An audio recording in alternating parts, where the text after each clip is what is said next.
broadcasting from the Unshackled Studios in Melbourne. This is WilmsFront, brought to you by the Unshackled.net. Now here's Tim Wilms. Hello everyone and welcome to this week's WilmsFront. It is 6:30 p.m. Melbourne time. The date is Wednesday, the 17th of June, 2020. We are live on the WilmsFront YouTube channel. You can interact with the show if you're in the YouTube live chat via Entropy. You can access it through the link in the live chat or also in the description as well. And of course, as always, we are simulcast on dlive.tv. Hello to all the D-livers there. If you want to support the show or ask a question in the YouTube live chat, you can do so on Entropy, and on DLive you can send through lemons or ice creams to support the show, the cryptocurrency of the platform. So the new extreme Black Lives Matter globalist version 2.0 is now engaged in a worldwide assault on human history, information, news and culture. Angry mobs have taken down, vandalized and attempted to take down and vandalize statues of basically any white male figure in Western history. It doesn't matter whether they were overall good or bad guy. It's just basically white statue bad. And now there are calls to rename places in Australia. The latest is rename, well, my home state of Victoria, because apparently Queen Victoria is bad. And also rename brands of cheese and beer if they have a racial connotation, even if there was no such connotation implied when they decided to have that name. Also, the latest extension of the BLM 2.0 agitators is online media and streaming services wiping historical films and comedies due to apparently glorifying racial and colonial oppression or blackface or brownface character acting. Removing these films and comedies, that's an easy virtue signal by these multinational media conglomerates. They don't have to do anything, just remove something from their service. And apparently, yeah, they totally support racial harmony and diversity. But this type of destruction of our culture and history actually results in greater disharmony in our society. It's a form of historical denial and a part of what I call the new Year Zero campaign, that all of human history was bad and we need to start 2020 with the vision of Year Zero. But of course, if you want a better future and want to plan for one, you need to learn from the past, even if it is triggering for you. To discuss the historical wiping of film and comedy, my first featured guest on this week's WilmsFront is someone who lives, works and breathes for film, Paul Moder. His specialty is gory special effects. Paul won the Best Gratuitous Use of Violence Award for his work on the 2003 Australian exploitation film Bullet in the Arse at the 2003 Melbourne Underground Film Festival. That festival name might sound familiar to followers of the Unshackled, as it is operated by Report from Tiger Mountain host Richard Wolstencroft. We just uploaded a new report on the Unshackled YouTube channel this morning, commenting on the, well, as I've already said, the strange segue from COVID to race riots. Paul is currently in pre-production on WASP, the Port Arthur Film Massacre, which is about, as the title says, about Australia's 1996 Port Arthur massacre carried out by Martin Bryan, who murdered 35 people at the historical penal colony site in southeast Tasmania. Paul, welcome to WilmsFront. Hello, welcome. Now, my first question should be how big is your DVD collection, and have you got a preservation plan, since the online world is currently going through as I said, wiping process? I remember the early 1970s film Fahrenheit 451, based on the famous book by Ray Bradbury, and of course the notion in that film was that books were banned and were illegal and were burnt. A very political statement made in that film, and in the end, the main character finds his way to an isolated community who've dedicated themselves to memorizing books, and they walk around reciting books and storing them in the one supposedly unbreakable vault, which is the human memory and the human mind. I hope it doesn't come down to that. And I certainly believe that given modern technology, there are ways to preserve art and history in all its forms. And that is something that we should always fight for, because the current trend towards erasing and or destroying that is, in my opinion, the greatest obscenity of the 21st century. I've put together in this studio my newly banned DVD collection. I've got, well, the full Chris Lilly collection, his initial one. We Can Be Heroes, where, well, he has the character Ricky Wong, the Asian PhD student. So that's Yellowface. That's bad. Wait, I must avert my eyes. Now I can look. And of course, Summer Heights High with... Well, nobody's upset with him having woman faces, Jamae King, or would you say gay face with Mr. G? But of course, Jonah from Tonga wearing the, or you just say brown face. That's his cardinal sin there. So that's been pulled as well. And of course, possibly, or is even more offensive series, Angry Boys, which, well, Smouse is the African American rapper. This is HD blackface Blu-ray. That's even worse. And then of course, ultra clear 4K version blackface. Yeah. And then of course Tropic Thunder, that satirical Vietnam War movie where Robert Downey Jr. Wears blackface. It was directed by Ben Stiller. That has also been pulled. And, well, of course, I've also got probably the most offensive DVD cover ever produced, Little Britain Season 3, with Bubbles and Desiree on the front. They've also been wiped, and the creators, Matt Lucas and David Williams, have basically apologized for this artistic endeavor, which is absolutely what you should not do. Interestingly enough, one of the most award-winning UK comedies was called Brass Eye.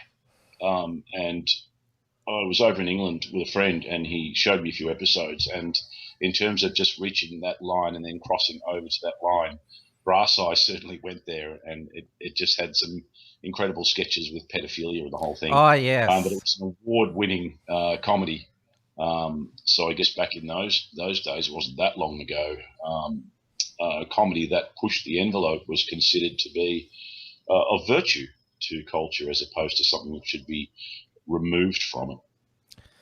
Well, that's because in the 80s and 90s, that was the social conservatives, the Christians through their, what is it, Parents Television Council. They were the snowflakes and easily offended back in those days. And that was also the time when those crude cartoons launched, such as, well, The Simpsons, which is still going, South Park and Family Guy, because South Park, which is, it's still politically incorrect to this day, it was launched to basically offend these snowflake Christian conservatives by having these foul-mouthed schoolboys, but now it's against the woke SJW snowflakes now. It's consistently been against censorship, political correctness, and the easily offended, but the political, or the side of politics which is now offended has now changed.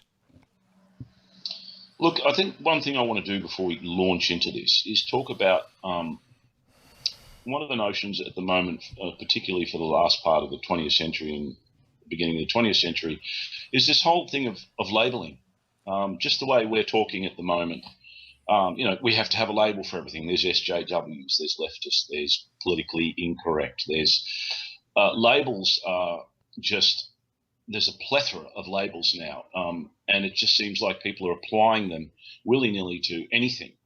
And the very nature of that is that it firstly judges a situation or a person, and then can place them in a basket where they can be condemned or praised, whichever that does, whatever agenda that suits. And then secondly, it can create division, which it certainly does. So now we've got that group against that group, these people over here against those people. So the first thing I would like to say is labelling should be removed as much as possible, in terms of that appellation that then cements you to a certain belief or cause, as much as possible, or at least have the judgmental element of that removed. Because otherwise we talk around just pointing fingers at everybody and going, oh, that's a Nazi, that's an SJW, and that's that, and that's this. The human animal is not like that. We've all got shades of black and white. We're all one big massive shade of grey, if you want to talk about colour. So I can't stand labels. I think labels are wrong, and I think that they give just ammunition for people who want to create division and do the old divide and conquer. And it's working like a charm. So how would you describe these, these historical wipers, as I call them? You've just said you don't like labels, but obviously there are people out there who want to destroy how historical film and comedy. I would say they're not a type of person. I would just say there are people that have been manipulated and exploited. So they're carrying out endeavours and espousing beliefs because they have been manipulated and exploited. If you consider a lot of the elements that are supposedly pushing dynamic change in today's society, it's all stemmed from a place of, well, this has to change. It's been that way for a long time, and now it has to change. Whereas I do remember times when it never seemed to be a problem.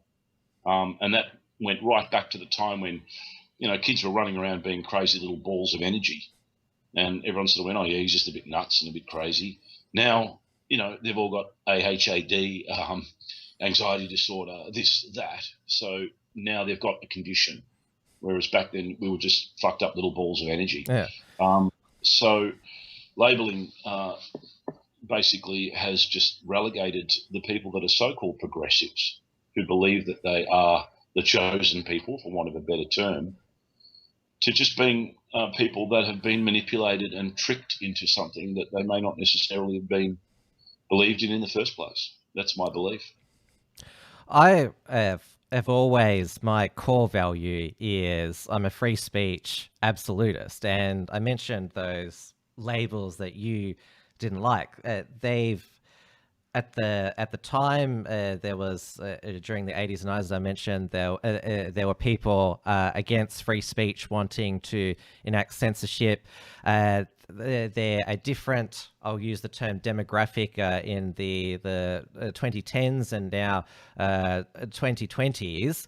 My position hasn't changed. I'm still a free speech absolutist. It doesn't matter where the censors and destroyers of art come from. I'm against them because you cannot suppress human creativity. You should not destroy history. And the reason I should give an historical context, the reason why I call it wiping, is because there was this incredibly horrific practice in the early days of the BBC in the 50s, 60s, and even 70s, when once they aired programs, because they still had those, you probably know the correct term, those massive film reels, because they thought that nobody would ever want to watch them or they'd be aired ever again. They destroyed them, wiped them so they could reuse them, so they could use them to store other things. And well, to somebody like me, that just breaks my heart. The fact that, well, Doctor Who, for example, they're still missing episodes of that classic program because the BBC destroyed them.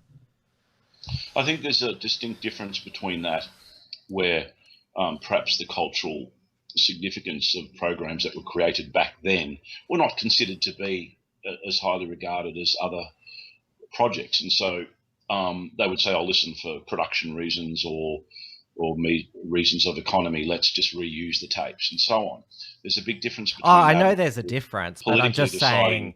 Oh, that's wrong. We've got to destroy it. Both practices are equally offensive to me. The destruction, in their own way, yeah. I guess one was not so much intentioned from a more premeditated and, in my opinion, malevolent point of view of just saying, I don't want people to see that, therefore I'll erase it, as opposed to somebody saying, oh, look, we've got all these old dusty old video cassettes over here, let's put them through the bulk eraser and use them again so we can save money.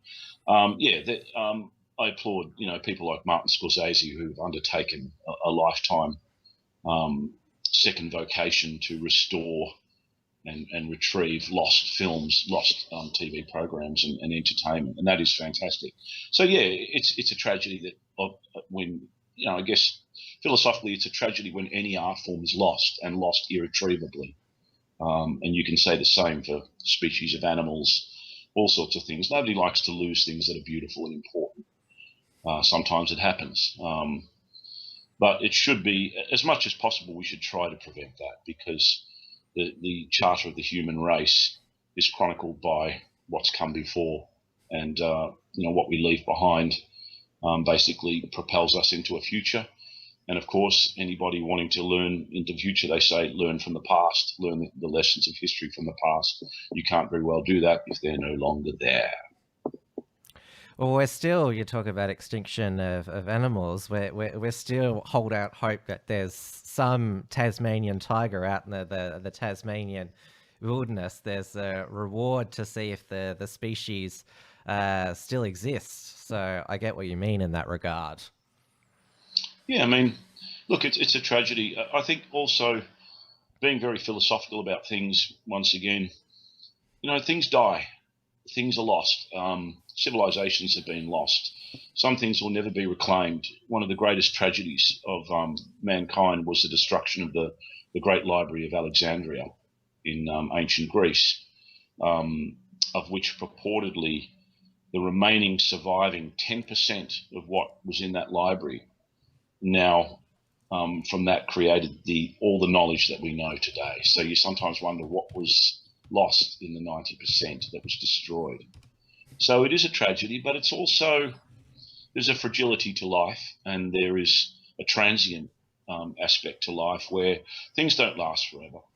Sometimes they die, and maybe they're meant to die. And I guess you could argue, maybe the people that want to destroy the truth or the past are arguing, well, look, it's redundant now. We don't need it anymore. Let's move into the future.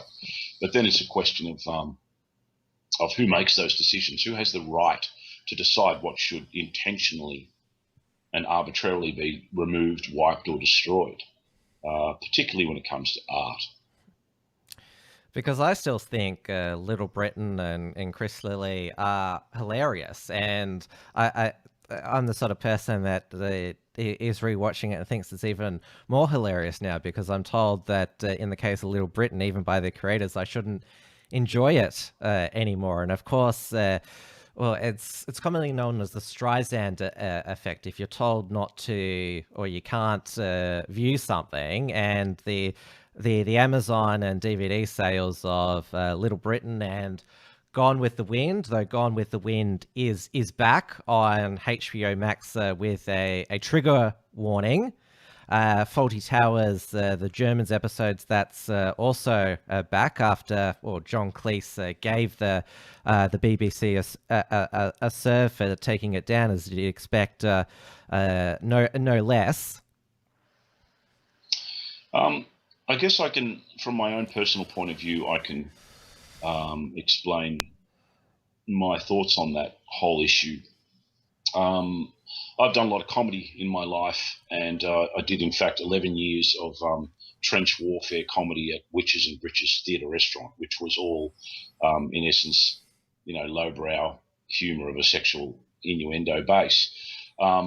Then I went on and I ran my own cabaret club for a while, and we used to do burlesque, which when it came out in the 1950s was considered very risque and So burlesque, for the people who don't know, was a form of striptease where the women would never remove everything. They would always have pasties and a covering down below, and it was still considered very risque, whereas now it's an art form.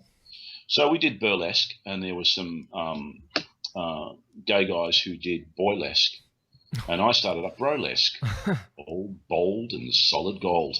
So I did a couple of acts, and one of those I wore brown face because I was playing an Indian character who starts off in full Indian regalia and then strips off and does Bollywood burlesque. It was very much the humour of the innocents, very much in the way that Peter Sellers portrayed that kind of character in that film, The Party.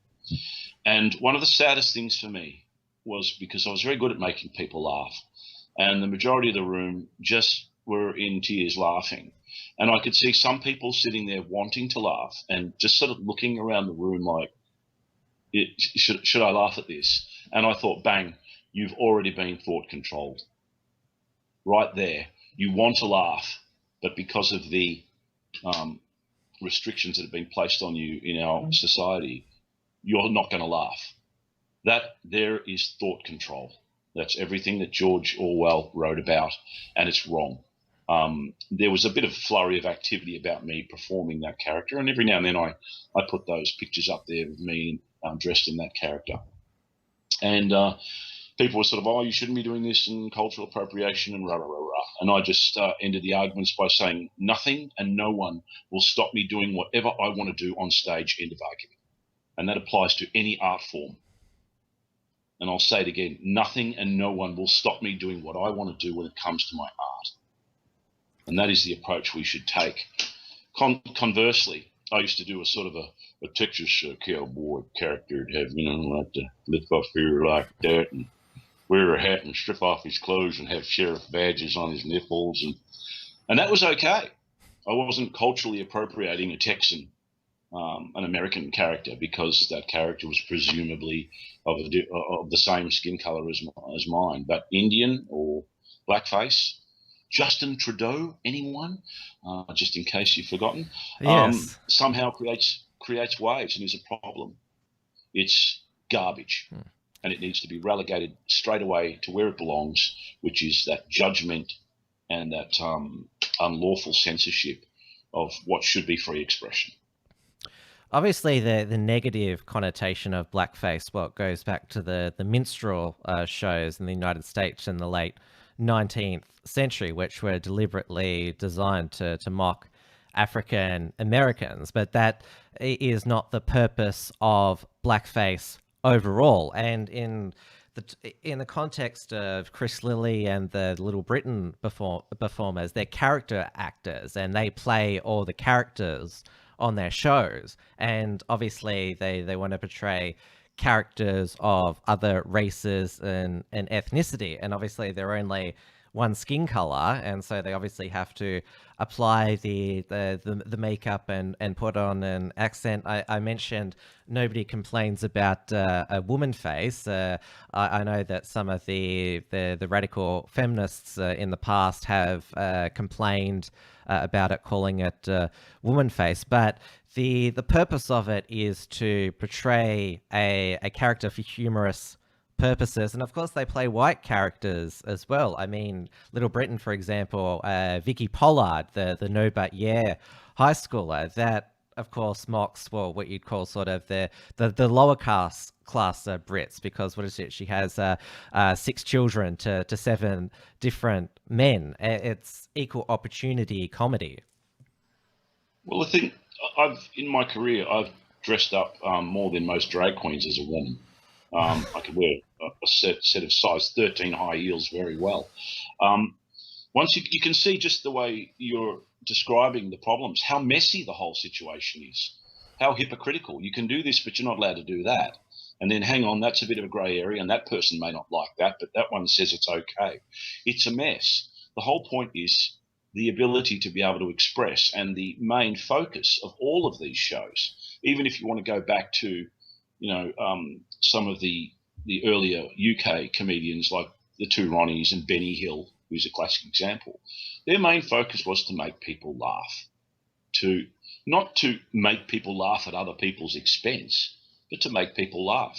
Historically, with blackface, I remember when I was a kid, we used to watch the Al Jolson story, which came on TV, and it was quite a sad story about the life of that character and what he went through in his trials and tribulations.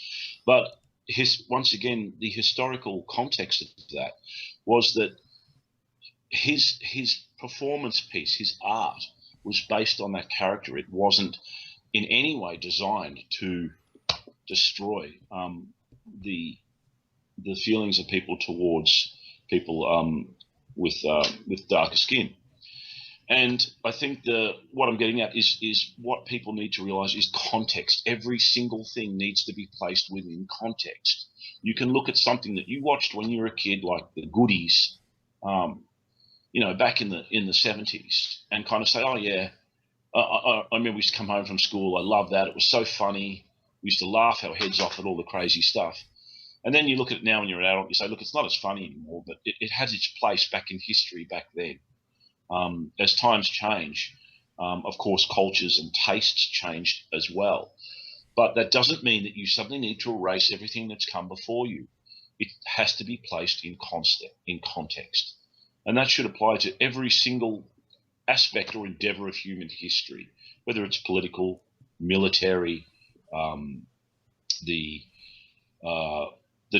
transition of countries from one state to another, whether they were supposedly taken over, invaded, wars fought and lost, fortunes lost and won, all placed in context.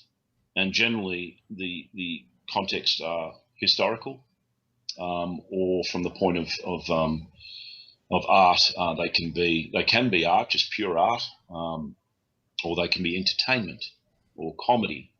And once you just place them in that sort of context, then it's okay to keep them around. People look back at some of our classics, classic performers, classic films, classic comedians, and they are regaled. I remember they got Spike Milligan up to accept a lifetime award from the BBC, and he was probably in his late 70s, and he just gave this comic response to the accepting of his awards that had the audience in tears, and it just showed that even at his age and the lifetime of achievement that he'd brought to us, the gifts that he'd given to us, that he was still relevant. He made us laugh. He made us feel good. And the people that basically want to try and quash that and erase that, I don't care what they want to call themselves, need to understand what context they're living in. What context do they want to apply themselves to? Is it only their own narrow field? Or is it a wider context that we can all, take on board and accept? Well, there was the timely airing last night on Sky News, the death of the Aussie larrikin, hosted by Outsiders panelist Rowan Dean, where they interviewed some of the greatest historical Aussie larrikins, Delvin Delaney, who played a lot of the bimbo sexy characters on the Paul Hogan show, which I haven't watched much of. I better go down and get the DVDs of that, because I don't think it's ever going to be on streaming services. Yep. Vince Sorrenti, who he's been it's a performer of WOG and other politically incorrect humor, and of course Paulie Fennick, he's still making Fat Pizza and Howzo's episodes in 2020, and they're just as funny as ever. They've got all the type of offensive out their jokes, and it's still bloody hilarious. Look, I mean, I think that the bottom line is, if you want to laugh, laugh. If your natural feeling and emotion is to laugh at something, laugh.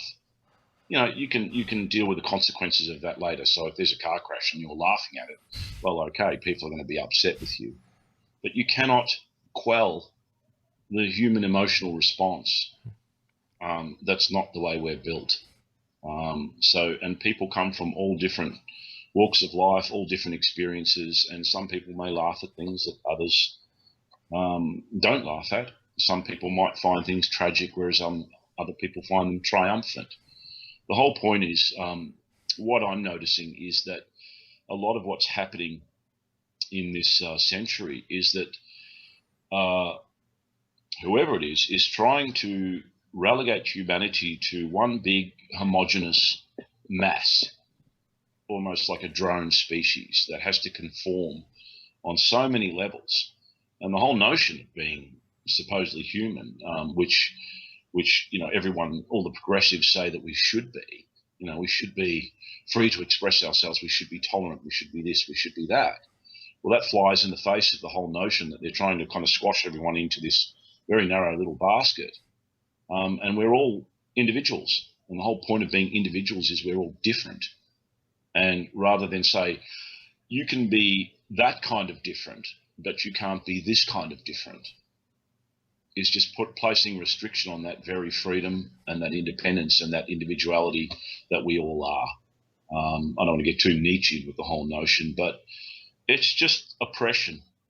I happen to believe that there are some very, very powerful forces that are doing the old textbook divide and conquer. So we've got this group against that, gays against straight, black against white, rich against poor. It's just endless, and it's working like a charm. We're all falling victim to this divide and conquer, men against women. We kind of need each other, guys. And I'm going to use a labelist term. It sounds like you're describing communists. Well, interestingly enough, and I will read it out because I came across this little tidbit, which I thought was very salient to what we're talking about. It won't take long. Where are we? Okay, here we go. So I want you to listen to this very carefully. We must realize that our party's most powerful weapon is racial tension. By propounding into the consciousness of the dark races that for centuries they have been oppressed by the whites, we can mold them to the program of the Communist Party. In America, we will aim for subtle victory. Whilst inflaming the Negro minority against the whites, we will endeavour to instill in the whites a guilt complex for their exploitation of the Negroes. We will aid the Negroes to rise in prominence in every walk of life, in the professions and in the world of sports and entertainment. With this prestige, the Negro will be able to intermarry with the whites and begin a process which will deliver America to our cause. That was written by Israel Cohen in 1912. A racial plan for the 20th century. So there are that, along with that and many other aspects of the classic Communist Manifesto, if anyone wants to bother to read it, you'll see that we're following a textbook, including things like disarming the civilian population, creating division between the groups, creating a whole plethora of minority activist groups that are really operating under one umbrella, but using them to destabilize the current democratic system. All of this is classic communist textbook procedure for dismantling Western culture. Now, whether you want to call yourself a socialist or a communist and whether you agree with that philosophy is irrelevant. The whole point is that somebody is pushing that agenda, and it's behind what is supposedly we should really be at the apex of the 21st century. Here we are, 2020, shining pinnacle of human achievement, and we're going backwards. I am appalled at where we've gone as a species. We're eating each other alive, and we're susceptible to some of the most insidious forces, and falling victim to the same old playground prejudices and just manipulations. It's very sad. It's very dispiriting. And I'm a writer. I write books as well as make films and act and so on. And I'm writing some books that are, I guess, exploring this current state. It's a very dystopian state, and it doesn't bode well for our future as a species. What did they used to think 50 years ago, that there'd be flying saucers in the air, and that we'd be living on space stations on the moon? We do have a lot more advanced technology in 2020, but the same human conflicts remain. Humanity certainly hasn't got to those grand heights that those 50 years ago thought might be possible when we just landed, humans had just landed on the moon. Now, talked about how Gone with the Wind is back, but with a trigger warning. And this is what, when Disney Plus, their streaming service, launched last year, some of their historical movies, such as Dumbo, which was made in 1940, when they had the Jim Crows, those black crow, or they spoke with black voices, those crows, which obviously is a reference to Jim Crow segregation laws. And I just want to play now. We've talked about offensive comedy. The late Joan Rivers, that incredibly savage comedian. She'd be rolling in her grave now at the political correctness in 2020. I just want to play the trigger warning she put in front of her stand-up routine. Lastly, Ms. Rivers has asked me to mention that if during the performance she says anything that might offend any individuals, families, organizations, races, creeds, religious groups, states, countries, or planets, please know that from the bottom of her heart, Ms. Rivers would like to say that just lighten the fuck up! These are just jokes, you assholes! Okay, let's do the show! And she was exactly right that everyone now takes jokes personally, that they're a personal attack on somebody. And going back to the death of the Aussie larrikin that was on Sky News last night, that taking the mickey, taking a check on yourself, it wasn't meant to be malicious. It's like, don't take yourself too seriously. Don't get so stuck up if you can't laugh at yourself.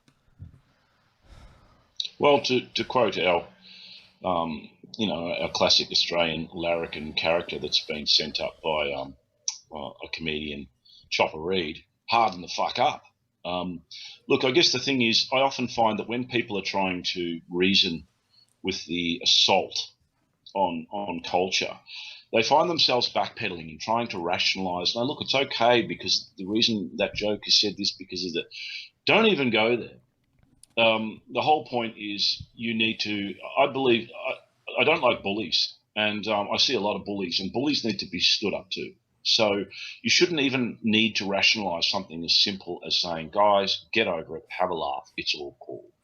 I remember there was a classic case where Ronald Reagan was on microphone, and he thought the mics had been turned off, and he leaned forward into the mic and went, "The planes are on their way. We begin bombing in 5 minutes."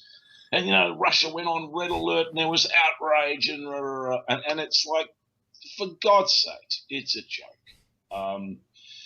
Jokes are just the common denominator to unify all of us. And one of the things I look around in, I mentioned to you earlier that I've drawn back from social media, because social media is just an evil, in all guises, is an evil platform to basically emphasize this kind of division and to get us mired in a cultural war. So I've sort of pulled back from it, and I put a post up there because I listened to an old song from Kate Bush called "The Man with the Child in His Arms," which is a beautiful song, just a magnificent musical composition, and her performance, and a beautiful song. And I just put it up there and said, "We've forgotten beauty. Here's a reminder."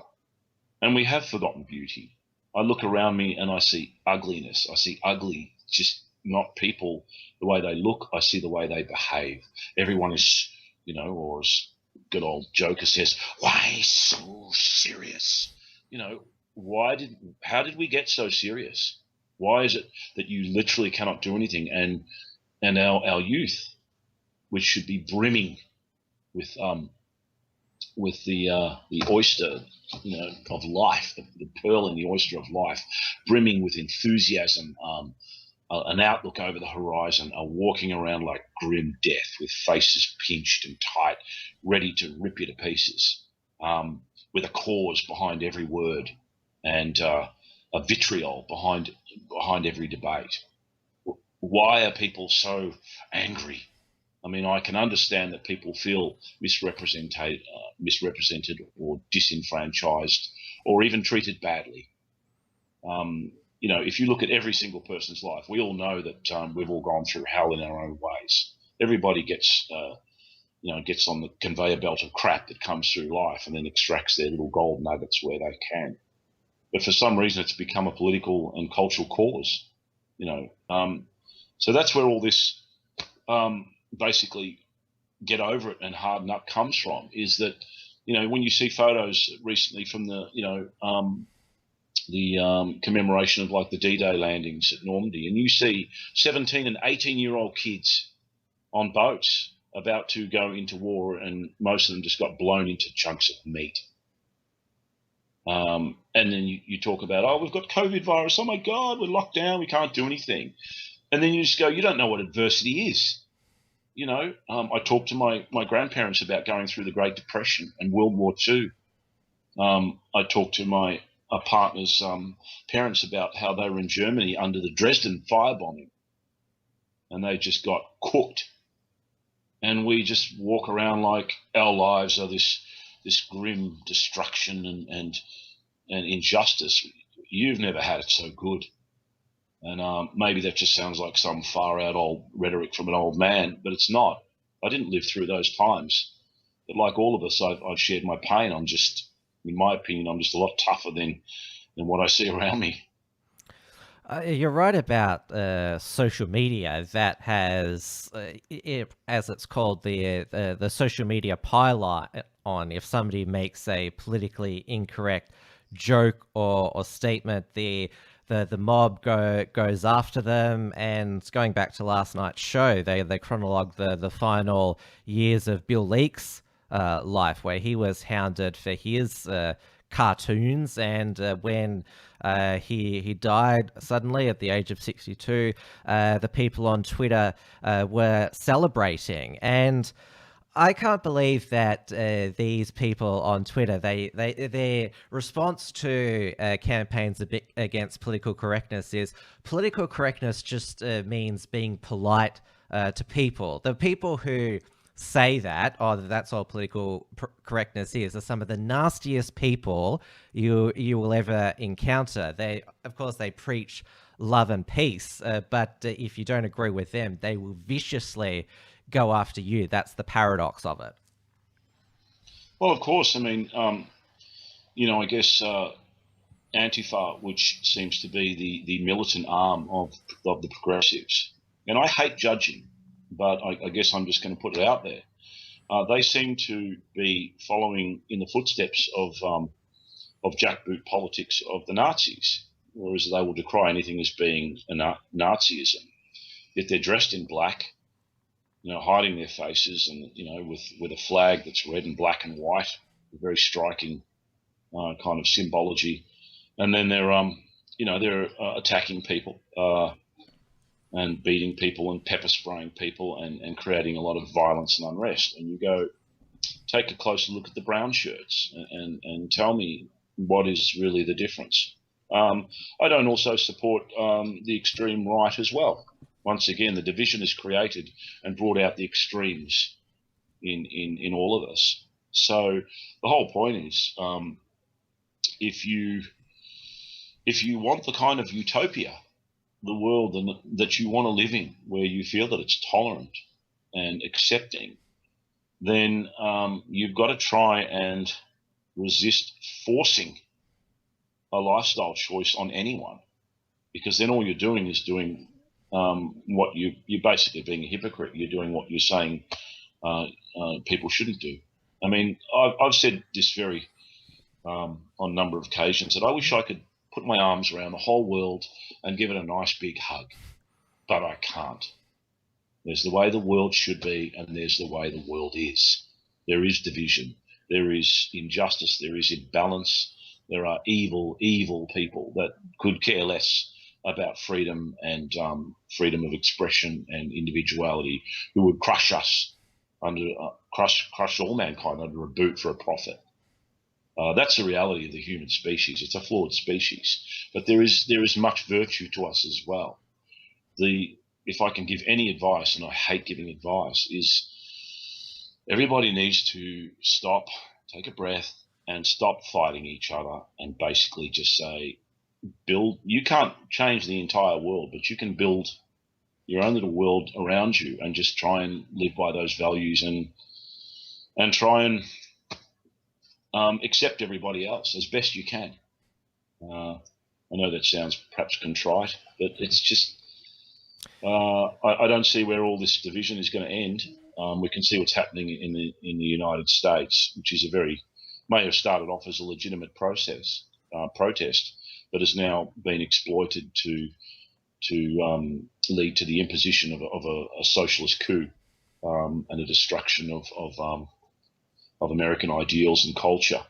And it's violent and it's ugly, and it's there are blacks being killed by blacks now, and there are innocents who are having their property destroyed, and murders and assaults. And you just think somehow or rather the message has been lost. It's not a question of shoot the messenger now. It's a question of blow the hell out of everything around it. And I don't see that's going to achieve anything at all.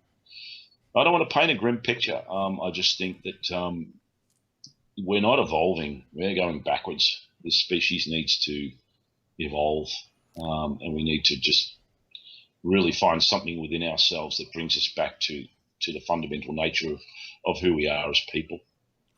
Well, you can't hug the world at the moment because that would breach coronavirus social distancing.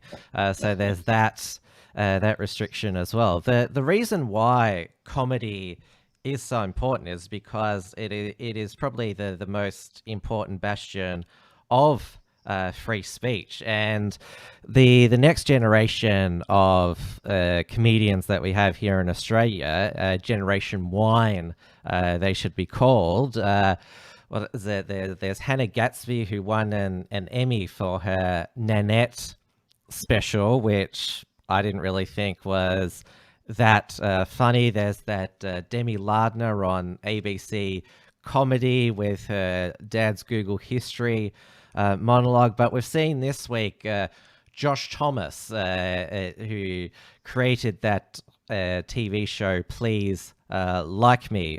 He's a blonde white person, even though he is gay. He's decided to launch a campaign to rename Coon Cheese because of the racial connotation to it, even though it was named after the cheese processing creator, Edward William Coon. And Michelle Laurie, she's that big, fat, short-haired lady on the project, which you've been on, which we'll get to in a moment.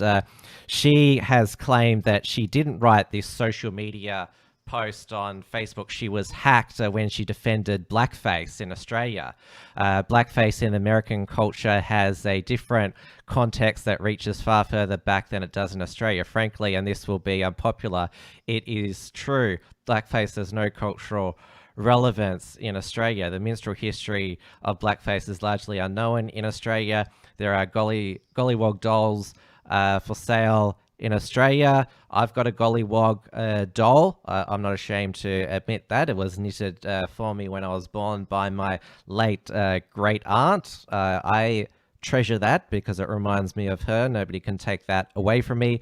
I'll continue on with what Michelle Laurie said. Please don't think you understand the nuance of Australian racism or that we understand yours. She's claimed that she was Facebook hacked, and there's an investigation going on about how somebody posted that under her name. And in past history shows us that when somebody claims they were hacked, it's basically a form of trying to cover up what they did. I'm not implying that about Michelle Laurie, but that's sort of the historical context about it. But those are the current crop of comedians in Australia.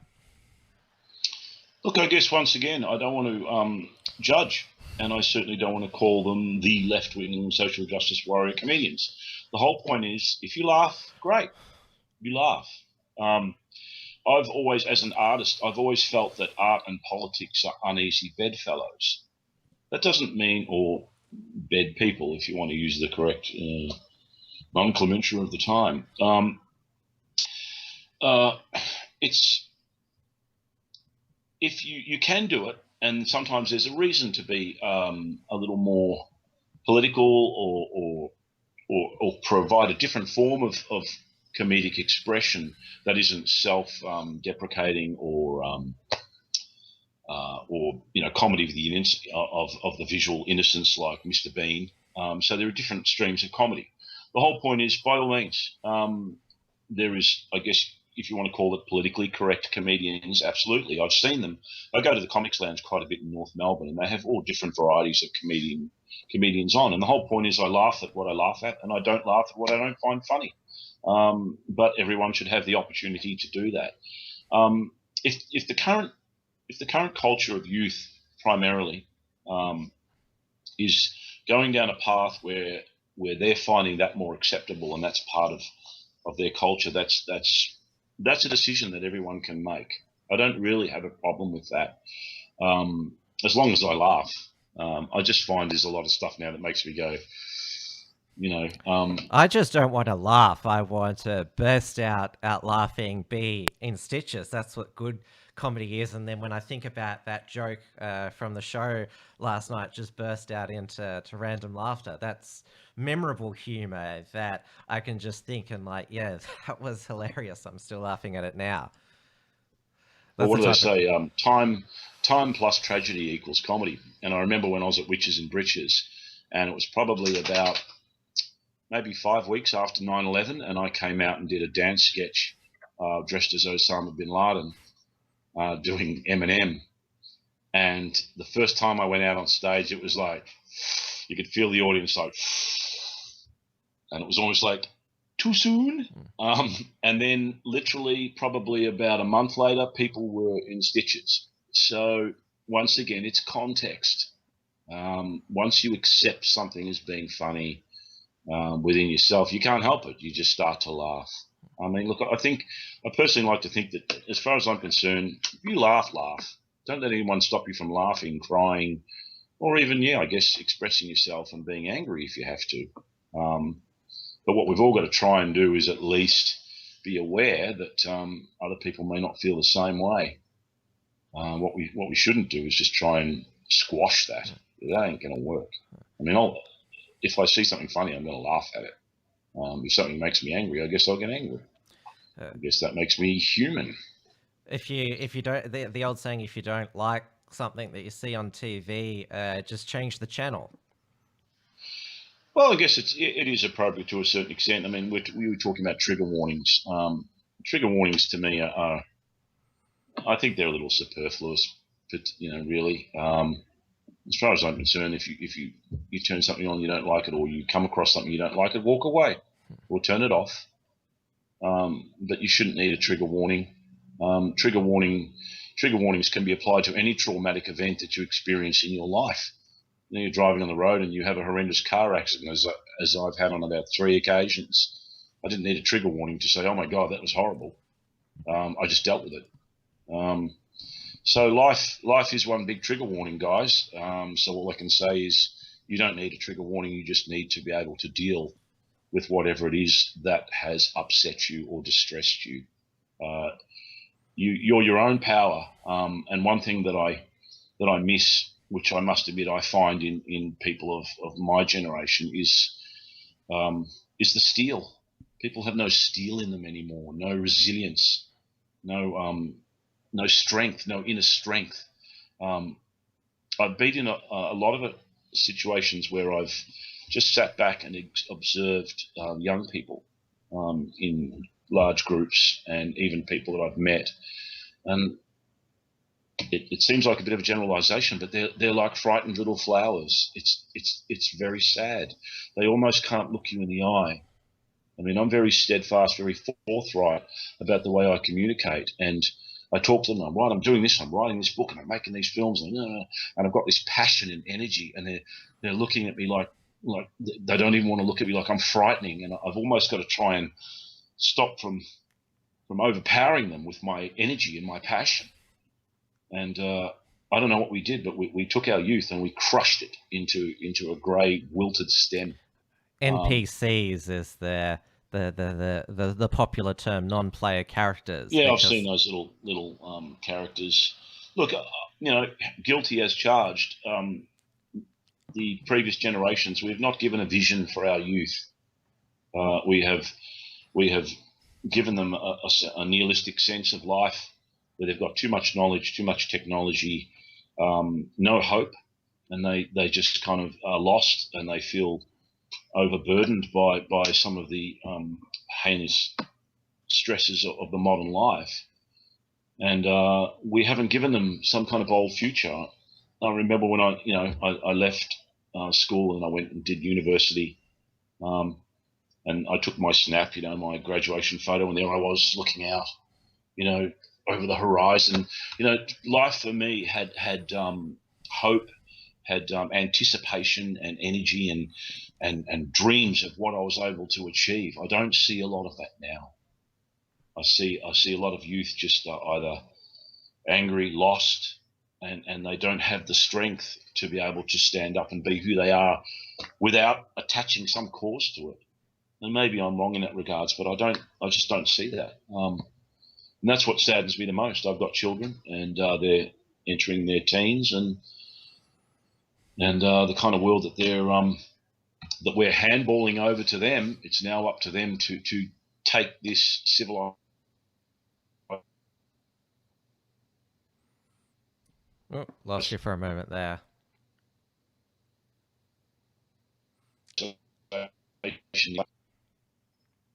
I lost you for a moment there, Paul. Yeah, it sort of went a bit.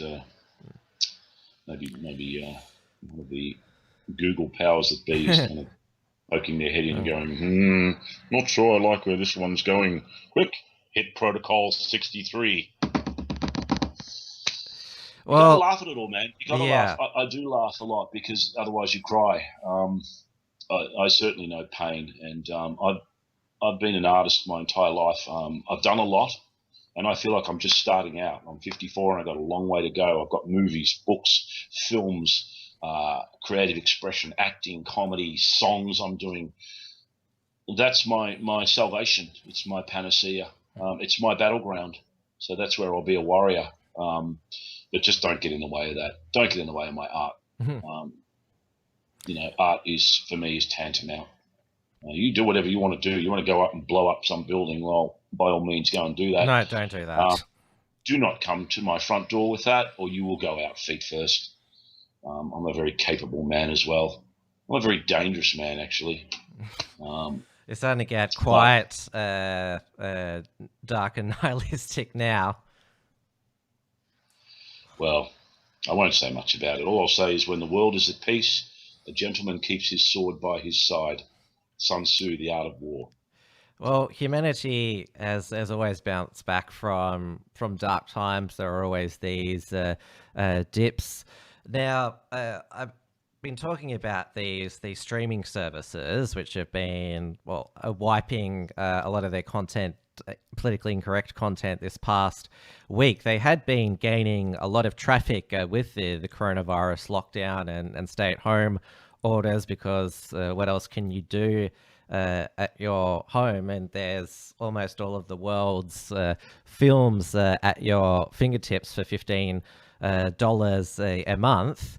But obviously, and I've talked about this, there was a spike in sales of Little Britain and Gone with the Wind DVDs. I've sort of speculated that there might be a second wave of panic buying, but this time at the GB Hi-Fi DVD section, getting all the politically incorrect shows and films before they're completely taken off the shelves.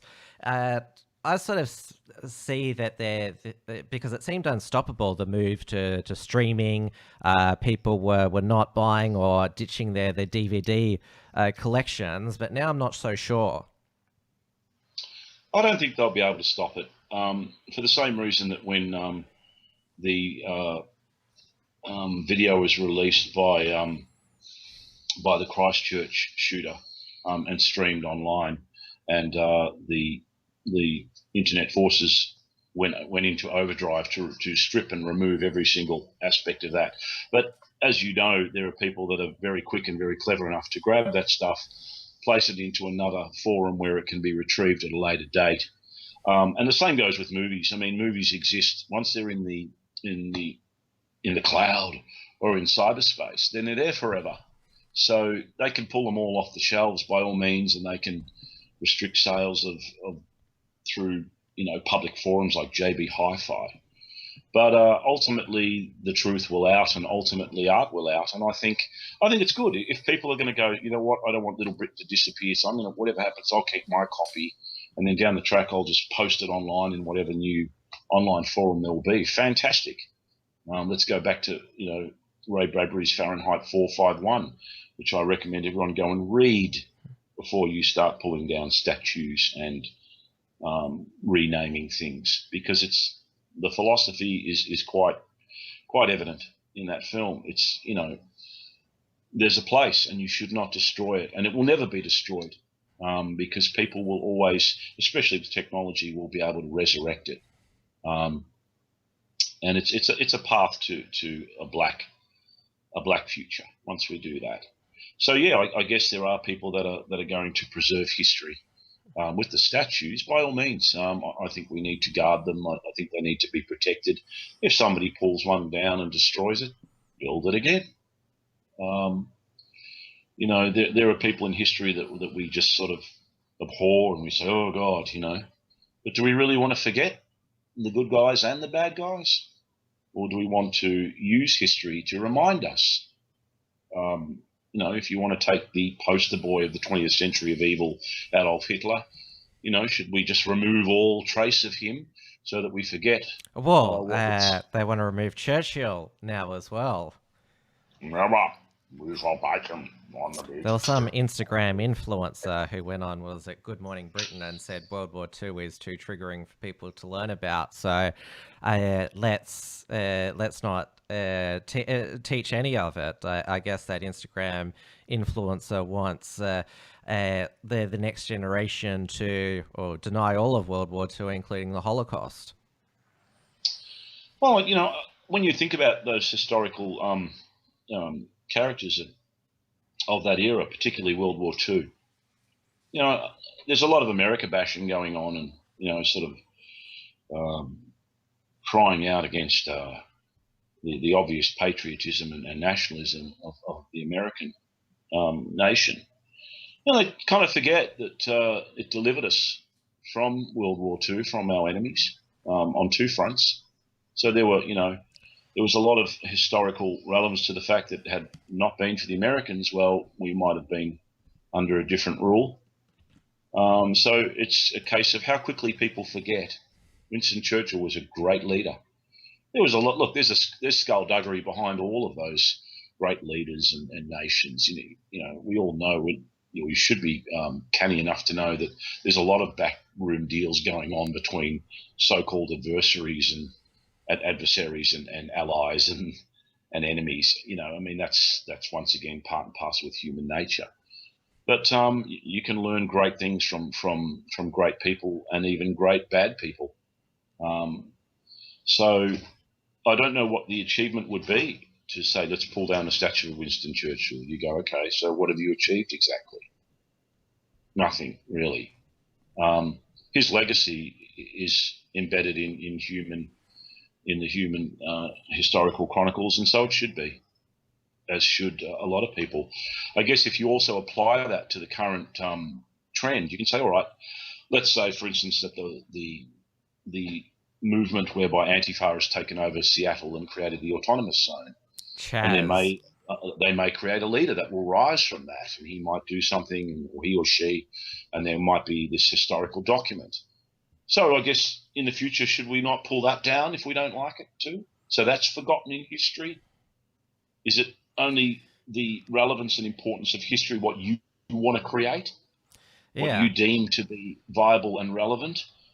And in history, in 10 years from now, people might look back on that, and they will look back on all these events and go, they'll have a very different perspective to what we have.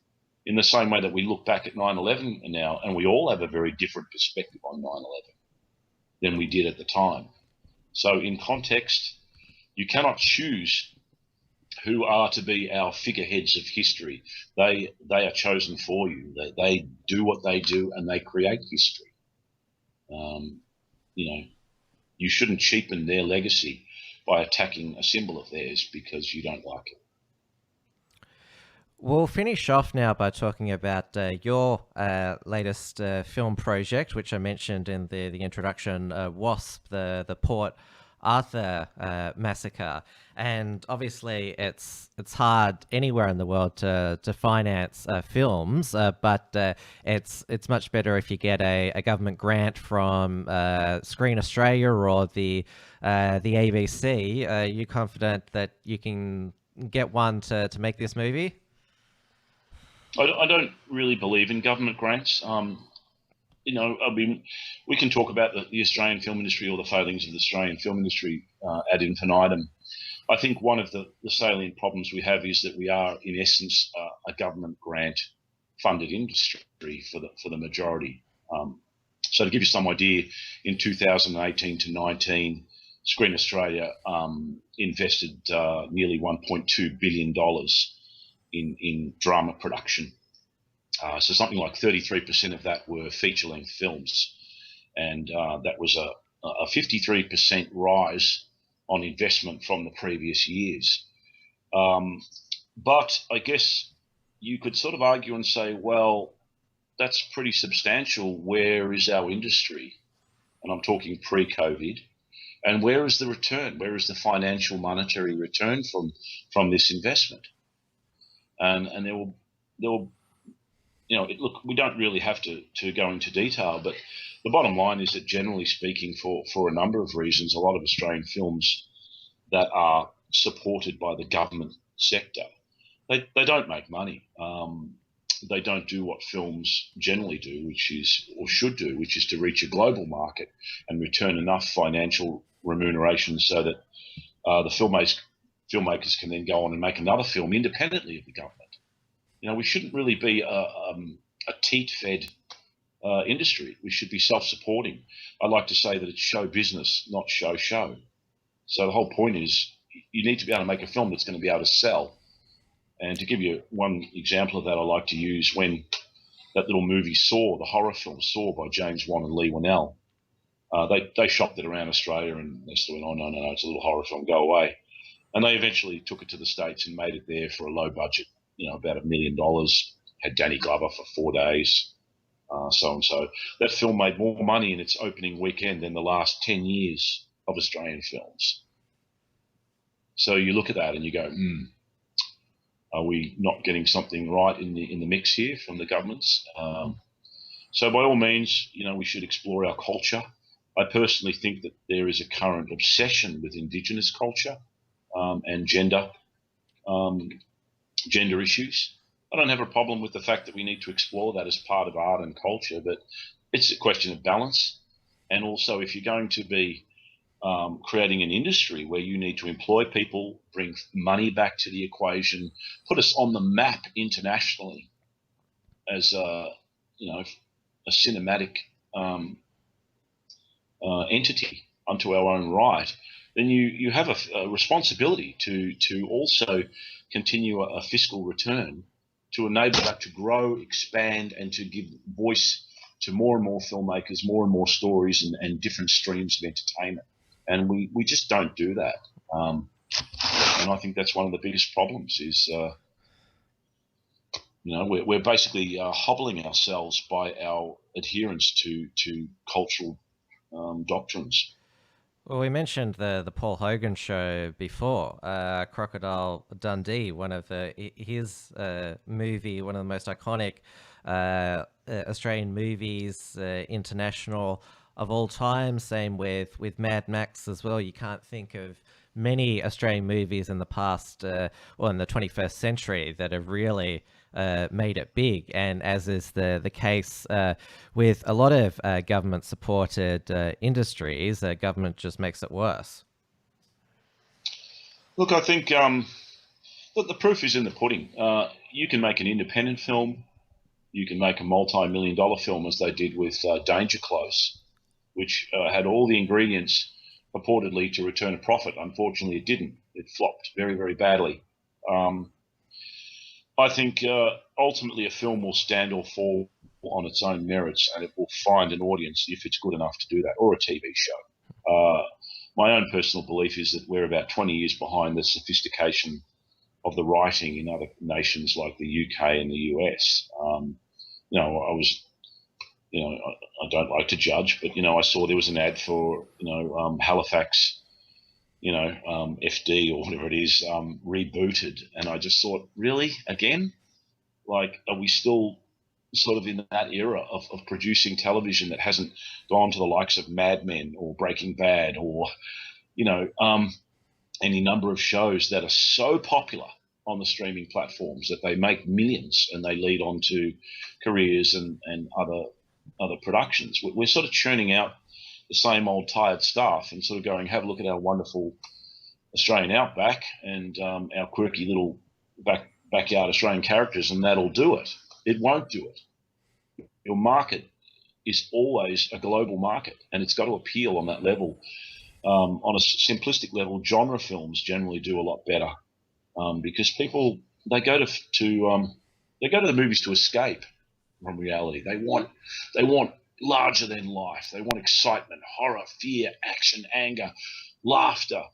I have to say, there was a very interesting psychological comparison of movie titles, and they were talking about how movie titles are very, very important to capture an audience at the box office. So to give you an idea, America might have War of the Worlds, Armageddon, these huge kind of things, and then you go to some of the Australian titles, and it's like $3, The Oyster Farmer. Oh, that was a shocking, Peaches, boring movie, that and $3. Go, you're not really kind of grabbing me by the short and curlies there. The notion of a film called $3 is that you're going to go to the cinema and get a film that's worth $3. And as a result, the ticket was more than $3 for that. Well, yeah, it only made about $800 worldwide. $800,000 worldwide. So, I think, the problem is that a government-funded film industry in itself is self-restricting. And some of our biggest successes, as we know, which have admittedly been sort of big co-productions like Crocodile Dundee, they've reached outside that little colloquial, culturally sanctioned and supported area and made films that everybody wants to go and see. And, there are other films that do that, films like The Full Monty, which was a little movie made in the UK. It wasn't a huge budget, and it just blitzed the Academy Awards and da-da-da. So you can do it, and some of our films do it. Films like Lantana, The Babadook, which basically took 10 million worldwide.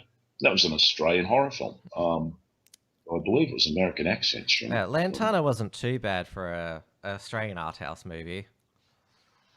Yeah, look, there are some great Australian movies, and we certainly had a real voice and a visionary individuality back in sort of the 70s with films like Wake in Fright, Shame, just films that just sort of, they didn't try to soften the blow or to try and appease some kind of government entity. They just went, we want to make this kind of gutsy Aussie movie that's about this, that, this and that. And they were an entity unto their own right. And since then, it's all been kind of smothered in this kind of politically correct bureaucratic government mess that just makes films that you go, look, yeah, great, but I really don't want to see that. I'm not going to pay my money to see that. And the cinema chains, you know, they know too. The reason they don't support us at what should be a crucial box office, which is the local domestic box office, they know that the films won't make money. So they go, oh, we'll sort of limp you out and give you, if you're lucky, a little 2-week cinematic release in the down times. You know, they're dictated to by the big Hollywood boys. So that, you know, they're going to show, you know, the next Avengers movie or Thor or something like that, and they're all slotted in years in advance. And Australian films are lucky if they get a cinematic release. So they don't even get a chance to kind of go ta-da. But more than that, they have to be films that go ta-da to then get people to go and pay their money. And, you know, there have been films like that people went, oh my God, you've got to go and see Chopper, or you've got to go and see Priscilla, Queen of the Desert. Kenny was a Australian film in the 21st century, an Australian one that was the talk of the nation for a while, made Shane Jacobson into a domestic household name. He's been in so much since. Yeah, look, it's great. I love to see that. I know Shane because I went to film school with him years ago, and his brother Clayton. And it's just fantastic to see that. We need to, even some of our local prodigies like Joel Edgerton, you know, I mean, he's kicking major goals. And even Jackie Weaver, you know, from her early days in TV, she's now an A-list Hollywood star. And it doesn't mean you have to go to Hollywood to kind of, what it means is you just need to be a commodity that can be sold, as well as being culturally relevant and just globally relevant. So WASP, the Port Arthur Massacre, to go back to that, I've been working on that now for about 5 years. I've researched it very, very heavily. And it's a black film by the nature of its content. And yeah, it's very political. It's hard enough to raise money for any films, but that film particularly is like, leave it alone, don't touch it. But I will make it. And I've already figured out a way to do it on a lower budget if I have to. But it's a worthy piece of our Australian history. You know, it's a major part of our Australian history. And despite what my detractors say, I think it needs a voice, and it needs to be examined in the cold, hard light of day. So I'll make that film. I've got to do a horror film this year, and then we may be doing an action film the year after, and then that may help to finance or put me on the map to then do the Port Arthur Massacre. I hope to do it within at least 2 to 3 years. Well, our senior producer, Morgan Munro, he did a feature for the Unshackled on WASP, the Port Arthur Massacre, but you also got a feature on the project as well. And Waleed, well, this is according to the Age, slammed you for stoking conspiracy theories. There's Waleed's what is that sort of shocked, baffled face, and there's you there. You've got a bit less hair there. He's got some Waleed's some plant on his suit there. But what was that like for you? Was it live or was it pre-recorded and they did the snipping and cutting with you? Poor old Waleed. I mean, you know, he's the poster boy for political correctness and multiculturalism. And look, he's running with his product. He makes good money, and he sells a product like anyone else does. And his product is to create that kind of sanctioned controversy, whilst shying away from the real issues. And look, you know, I think I went on to the project. I was in LA at the time, trying to raise money for the film. And I made the decision to release the announcement of the film just prior to the anniversary of the massacre on the 28th of April. And I was a bit nervous about doing that because, contrary to popular belief, I'm very respectful to the victims and the survivors and the first responders and the police and the people that have suffered as a result of Port Arthur. So I had to make a decision about whether I would make that announcement or not. Once I did, the press exploded on it. And I did quite a few interviews, radio interviews and press. Most of them were supportive. But I know the project and I knew what they would do. So I got online beforehand and said, okay, I've done this interview. They're going to butcher it. Let's see what they do to it. And sure enough, that's exactly what they did. they cut a 14-minute interview down to 1.5 minutes. And they did so because I ripped them to pieces. And it was very satisfying, actually, because they knew they didn't have anything at the end of the interview. And I saw their faces on the other end of the screen, and they were crestfallen. And they were like, and I was like, did you like that? So they had to butcher it and do what they did. And he got a lot of flack for it. Their site got inundated. They eventually had to pull the interview down. They just got attacked. Have you But still that's got Waleed a Ali. copy, That's the way copy he of works. it? Say again? Have you still got a copy of it? I have the written transcript of the full interview. Yeah. Now, I should have probably filmed myself doing the interview, so I had that, and then I would have just put it online. But I just sort of felt, look, I'm a little more media savvy than most people think. It's the oldest trick in the book. You get the two sides warring against each other, and everybody talks about your endeavour. So I kind of used them in the same way that he used me. I think I really upset him once because I described him as one of the legion of bleach teeth infomercial salesmen masquerading as journalists. Oh. So, look, How dare the media you? is a double-edged sword. They serve a purpose, and you can use them, but you got to be careful because they'll cut you to ribbons. They've got an agenda to follow, like anyone. I remember, Waleed was going on about the whole gang crisis thing and saying, I don't know what Malcolm Turnbull at the time knows that I don't, but I don't see any evidence of these black gang crimes out there on the streets. He lives in And Richmond. you're like, of course not, because he lives in a $2.1 million mansion in inner city upmarket Richmond. He would never set foot in places like Tarneet and Broadmeadows and Werribee, where I've worked as a frontline security guard, and over the years I've seen the streets. But people like Waleed make it's all a popularity contest. They get the gold Logie, and they get a lot of money, and they get paid well. Most of our media spokesmen, they get paid good money just to get up there and spout off. And people often forget that they go, we're all in this together. And it's like, no, we're not. You got plenty of money. You're still employed. You're living in luxury, most likely. You're considered a stalwart member of society. You'll go on from one job to another. They don't know generally what a lot of adversity is about. Perhaps I'm judging it once again, but it's hard to sort of feel the pain of the street when you live in some mansion. Yeah. Getting paid however many 100,000 a year. There's my little rant anyway.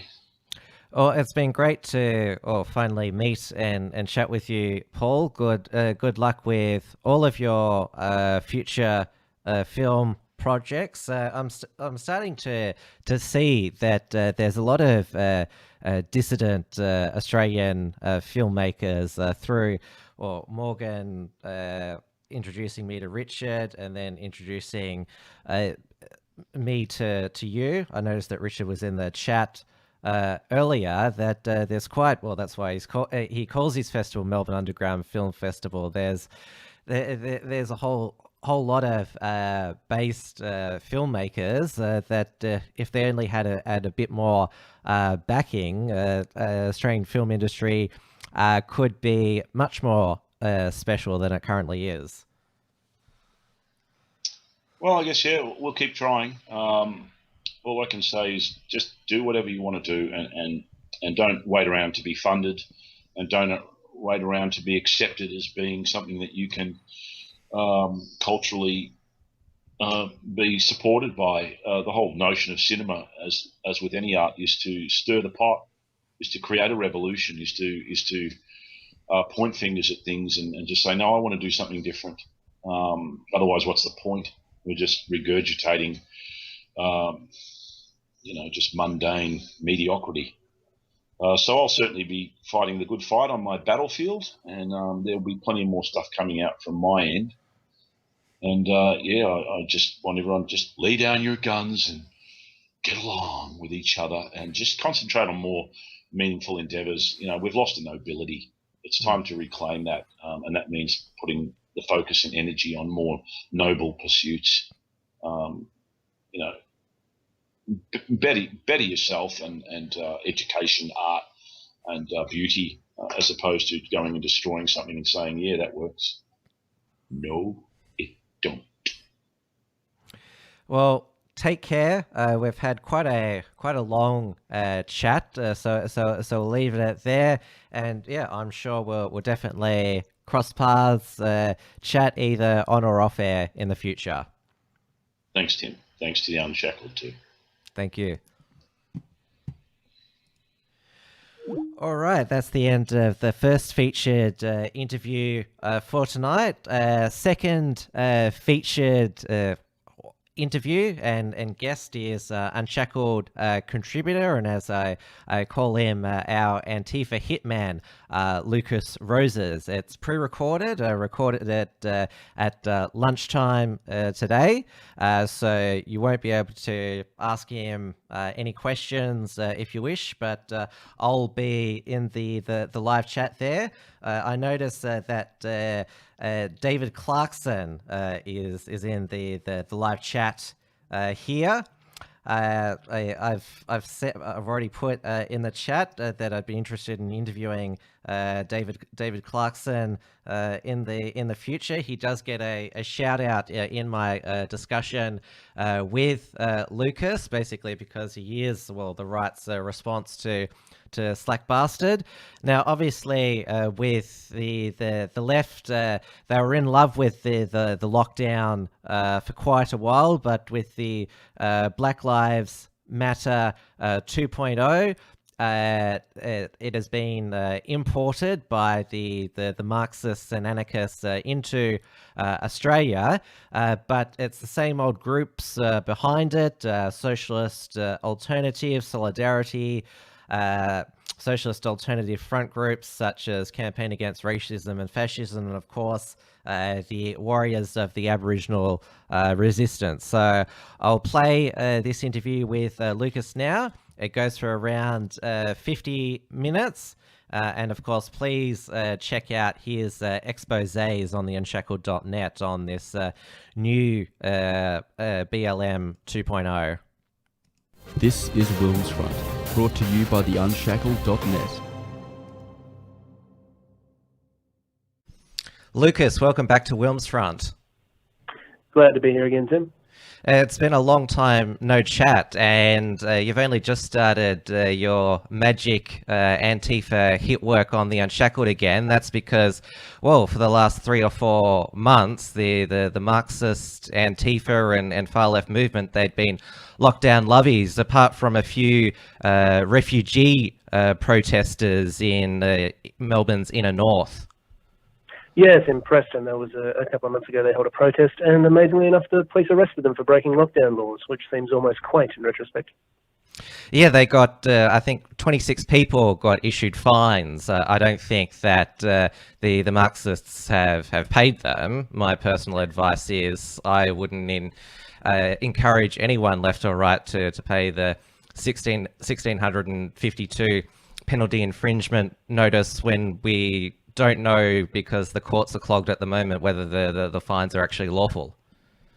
Oh, yes, and especially in this case, these guys, the people who ran the protest were from the Solidarity, the Revolutionary Trotskyist group, Lucy Hanan and Chris Breen. Chris Breen was actually arrested on the day of the protest, and they decided to go ahead anyway. And, so these guys are great at lawfare. They've done it before. They'll push it all the way because they just consider it an extension of their activism. So, if anyone's going to push it, they will. And they have the benefit of those legal community centres and all those pro bono human rights lawyers. Oh, yeah, especially in Melbourne, the various different community legal centres were set up by radical left activists back in the 70s and the 80s, and so their descendants are still around now. And, interestingly enough, the Kensington and Flemington, or Flemington and Kensington Legal Centre, probably the most prominent one, has actually been consulted on training Victoria Police so that they can be more tolerant of the diverse nature of the communities that they are policing, to put it as politely as possible. That Kensington and Flemington Legal Centre, when the Victoria Police were handing out those fines left, right and centre to that learner driver and that guy washing his car, which were eventually withdrawn, that centre actually did something useful and put up a guide to so that people would know their rights during the lockdown and how to interact with Victoria Police when they looked like fining them. Well, yeah, it's a taxpayer-funded legal service. Although they don't receive a huge amount of funding, they do receive taxpayer funding as well as funding from a wide variety of sort of the trust fund, an NGO, and sort of the milieu of that kind. And they use that to be anti-police, which is why the police trying to cooperate with them is so cute. I mean, Anthony Kelly, who's one of the main guys there, he's actually spoken at the anarchist book fair in Melbourne, like to a crowd of anarchists who believe killing police is morally good, or at least neutral, and that attacking police without any provocation is a form of self-defense, simply because police by existing are a form of violence. And he's speaking at their conference, and then Victoria Police Hierarchy is using his projects created by his organisation to train new police. So it's all gets a bit wheels within wheels after a certain point. Well, I looked on the bright side or the half glass full approach, and well, they actually had some actual human rights violations which needed their attention. They actually had some real work. Yeah, I guess that was.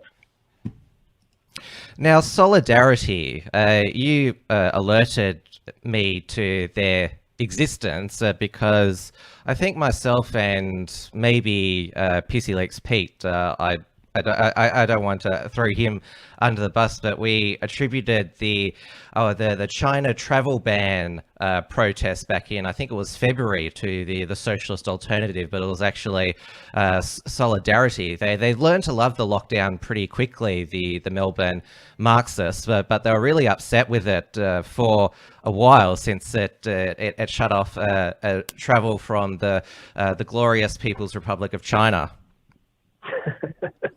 Well, yeah, pretty much. Solidarity, they emerged in 2003. They were a split off from the International Socialist Organisation, which was then a part of Socialist Alliance. Again, all these groups within groups splitting and merging and that sort of stuff.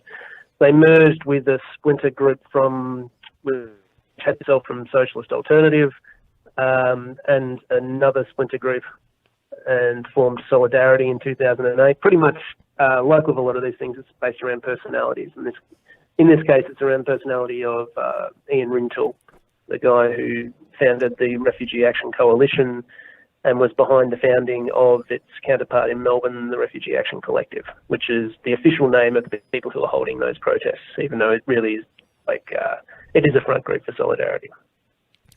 Apart from Solidarity doing these demonstrations during we shouldn't just call it lockdown, but house arrest outside this detention centre in Preston in the inner north, why would you put a detention centre in Preston, which is so close to the lefty area of Melbourne, Northcote, Brunswick, Fitzroy? Yeah, no, it's interesting. I think they must have done a deal with Mantra Hotels and just chuck them in there for one reason or another. It is, it's a bit of a puzzler. Now, they were the rogue Marxist group during the lockdown who didn't obey, well, in Victoria, the dear leader, Chairman Dan Andrews, or Dictator Dan. There was a poll run by, well, first us at the Uncuckables, but then it was also run by State Liberal MP Tim Smith, whether Dictator Dan or Chairman Dan was the appropriate name. But all of a sudden, over in the United States, with the death of George Floyd after an incident of police brutality in Minneapolis, Minnesota, and we saw the nationwide riot, looting, and assaults, which basically ended the national or the state by state lockdowns and meant the pandemic was off the news. And despite the left hating the Americanization of our culture, they couldn't wait to import all of this to Australia. The left does not at all hate the Americanization of our culture, although they do often say so. I remember as far back as the anti-globalization movement back in the late 90s, you had left-wingers going around talking about how bad American culture was and then quoting Noam Chomsky and Michael Moore to prove it, and Naomi Klein. It's just ridiculous. They have their own internationalist culture and they dislike aspects of the wider internationalist culture. It's sort of an intra-globalist war. But, the riots in the US have opened up like a huge reservoir of sort of pent-up frustration from amongst the extreme left in Australia. And the fact that so many people have been stampeded into it by, just how ubiquitous social media stuff is these days. So every lefty on Twitter instantly is now they were an expert on coronavirus a month ago, and now they're an expert on police brutality in the United States. And so they've got themselves all ginned up for it, and they feel really, really passionate about this week. They'll find something else next week or next month because this looks to go on for a while. But people like Socialist Alternative, which is the largest Marxist group in Australia, and most active, and the one with the most sort of committed activists, particularly youth activists. They've been holding online Zoom sessions all the way through the lockdown, making sure to keep their activists involved, making sure that everyone stays at a peak of sort of readiness, and that has really paid off for them because as the sort of the protests started kicking off, they were able to mobilise very quickly, and so did all the extreme left groups in Australia. I mean, the first one, which was actually openly reported on by the mainstream media, the first one on the Tuesday before the main ones on the weekend, the first Sydney protest, was openly being held and organised by the Australian Communist Party, the group that split off from the Communist Party of Australia last year. Communist Party of Australia, of course, being the descendant of the SPA, which is the one that Lee Rhiannon belonged to. The Socialist Party of Australia. Yeah, which split from the original CPA. I'm sorry, there's like a lot of splits and reformings. This is just how these people work.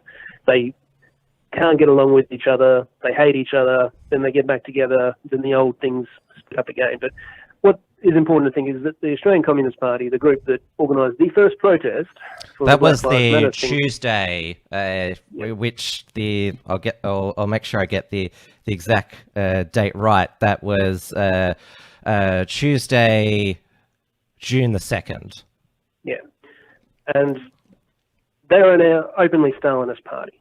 Their iconography, that sort of stuff, they're actually kind of Maoist in its sort of iteration. Most of these other Marxist groups are Trotskyists.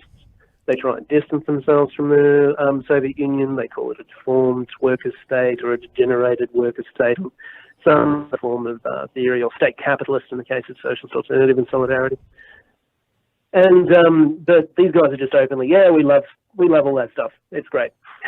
And so that's who was organising the first protests in Sydney. They were doing it in conjunction with several Aboriginal groups, but they were the first on the bandwagon. Socialist Alternative through their front, but most of the other groups, most of the other Marxist groups, when they organise something like this, they do it through a front group. They don't do it under their own name. For instance, in Victoria, you've got Campaign Against Racism and Fascism, which is now primarily, pretty much solely, a Socialist Alternative front group with a few anecdotes. And then you've got Adelaide Campaign Against Racism and Fascism in Adelaide, which is another Socialist Alternative front. United Against Bigotry and Racism in Perth, which is another Socialist Alternative front. Socialist Alternative is the primary organising extreme left group for a lot of these things, just simply because they're the best organised and the largest. And so they usually use fronts, but Australian Communist Party is brand new. They don't have many front groups, so they just pretty much said, yep, we're the Australian Communist Party. Go Stalin. Black Lives Matter. It was kind of scary how the most of the media didn't even bat an eyelid now. That's how far we've come over the course of the last 20 years. Even though they've got the word communist in their name and their flag has the Soviet... Emperor Ticker on it. Yeah. and they're marching down the street, waving banners saying Australian Communist Party. And the media is like, yep, this is totally normal. Because to most journalists, it is. They've been educated on universities in the course of the last 30 years. Marxism, and even, in this case, open Stalinism, is now increasingly just normal if you're a left-of-centre professional middle-class person. And the online rag that was promoting this Tuesday rally by the Australian Communist Party was Pedestrian. .tv, which it's one of those pop culture junk websites in the same vein as Junkie, but it's actually owned by Nine Entertainment Co. now, which has as its chairman that far right fascist former Treasurer of Australia, Peter Costello, who apparently over the weekend directed 60 Minutes to expose corruption in the Victorian Labor Party, because we know that's how media organisations work. Oh, yeah. No. I saw Kevin Rudd putting out his conspiracy theory, saying that the ABC is now right-wing, News Corp conspiracy is everywhere, and now Channel 9 and Fairfax are targeting the Labor Party. So according to Kevin Rudd, now 100% of all media in Australia is far-right. I wish. But yeah, Pedestrian TV published this stuff and promoted it. Now, this is the thing with media organisations. When the Marxist groups and the anarchist groups are using front groups, like capitalism and fascism and all, at least they've got an out. They've got sort of an excuse. It's like, well, we didn't know that these people, with all their spokespeople belonging to the same Marxist organisation, who are waving the banners of Marxist organisations at their event and selling the Marxist newspaper of the Marxist organisation. We had no idea who they were. We just believed what they said about their front group. But in this case, like, you've actually got people marching down the street saying, no, we're communists. No, not nice communists either. Stalinists.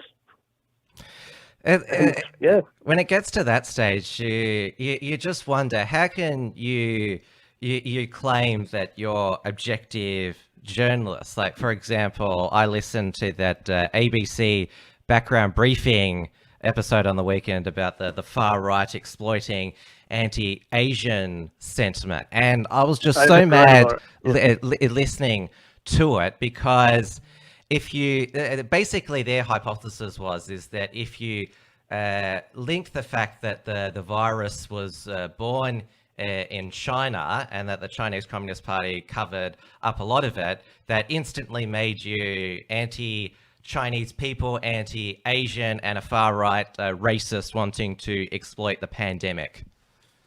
Well, yeah, that was a really weird episode of Background Briefing by ABC. I mean, probably the most notable part of it is the fact that it's an episode about the evils of far-right extremism exploiting the coronavirus in order to recruit to their far-right agendas. They didn't actually manage to find any real far-right people. They found Nick Folks, who's still hanging around Sydney apparently. I thought he had cancer last time I heard. And him and maybe two other people sort of hanging around the edges of a protest, lockdown laws. Nick Folks has made a recovery now, so unfortunately for the left, he'll be around for many years to come. It was looking a bit grim for him this time last year, but he's back, and I thought he spoke well to the ABC reporters there. Well, whoever the other person who spoke to the ABC reporters on the record was Andy Fleming / Slack Bastard, the pseudonyms that he chooses to use.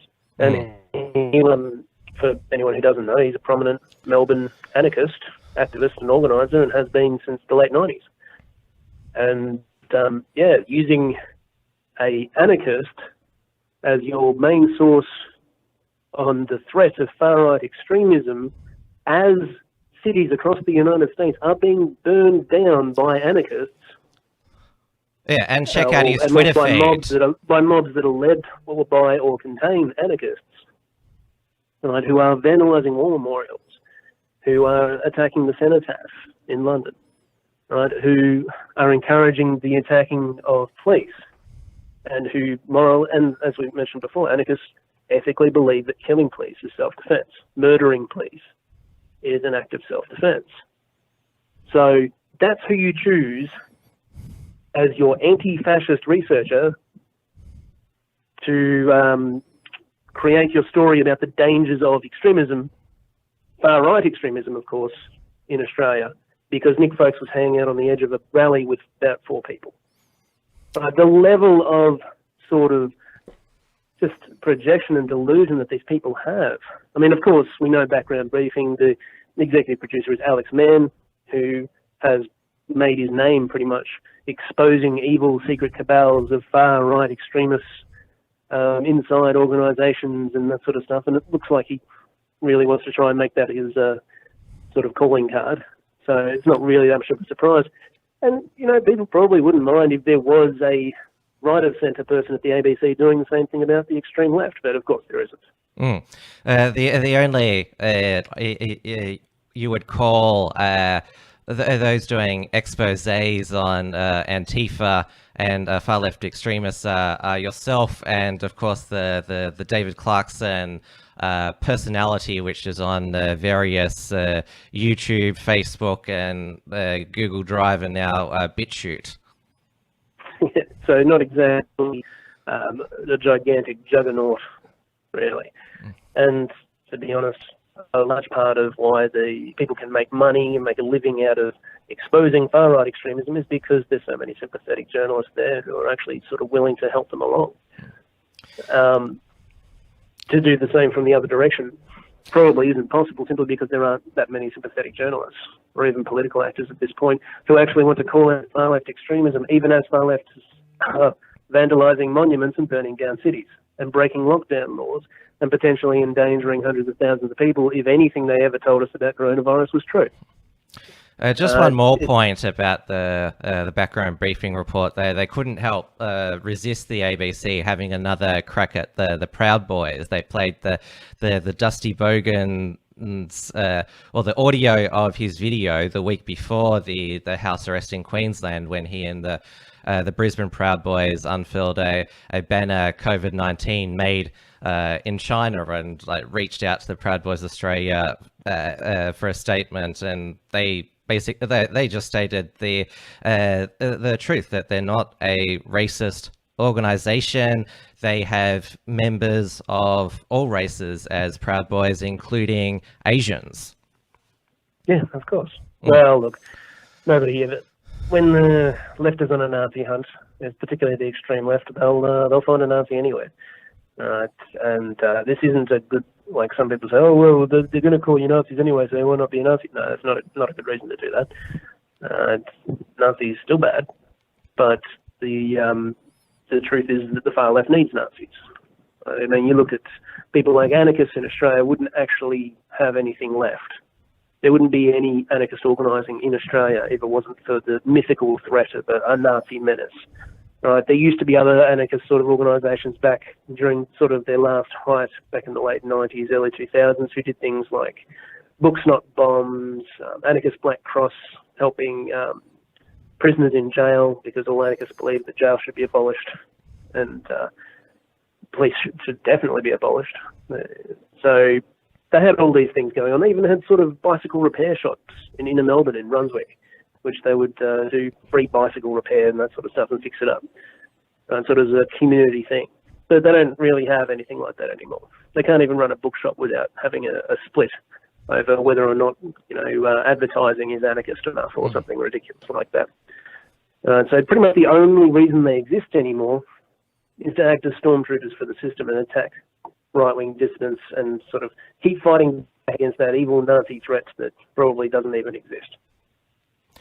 Well, let's go back to what you mentioned, that, we've already established that a vast majority of the Australia's Marxist community, they were upset initially that climate change was off the agenda because of the coronavirus, but they learned to love the lockdown pretty quickly because it was another way to destroy capitalism and the economy. But all of a sudden, with this new extreme Black Lives Matter version 2.0, all of a sudden they decided that the lockdown was over and that they were going to en masse protest, and they were enabled not just by Dan Andrews in Victoria, but she let the horse bolt New South Wales Premier Gladys Berejiklian, and it was too late when she tried to put the brakes on it, but they're allowed to go on their mass, and police at the time didn't do anything.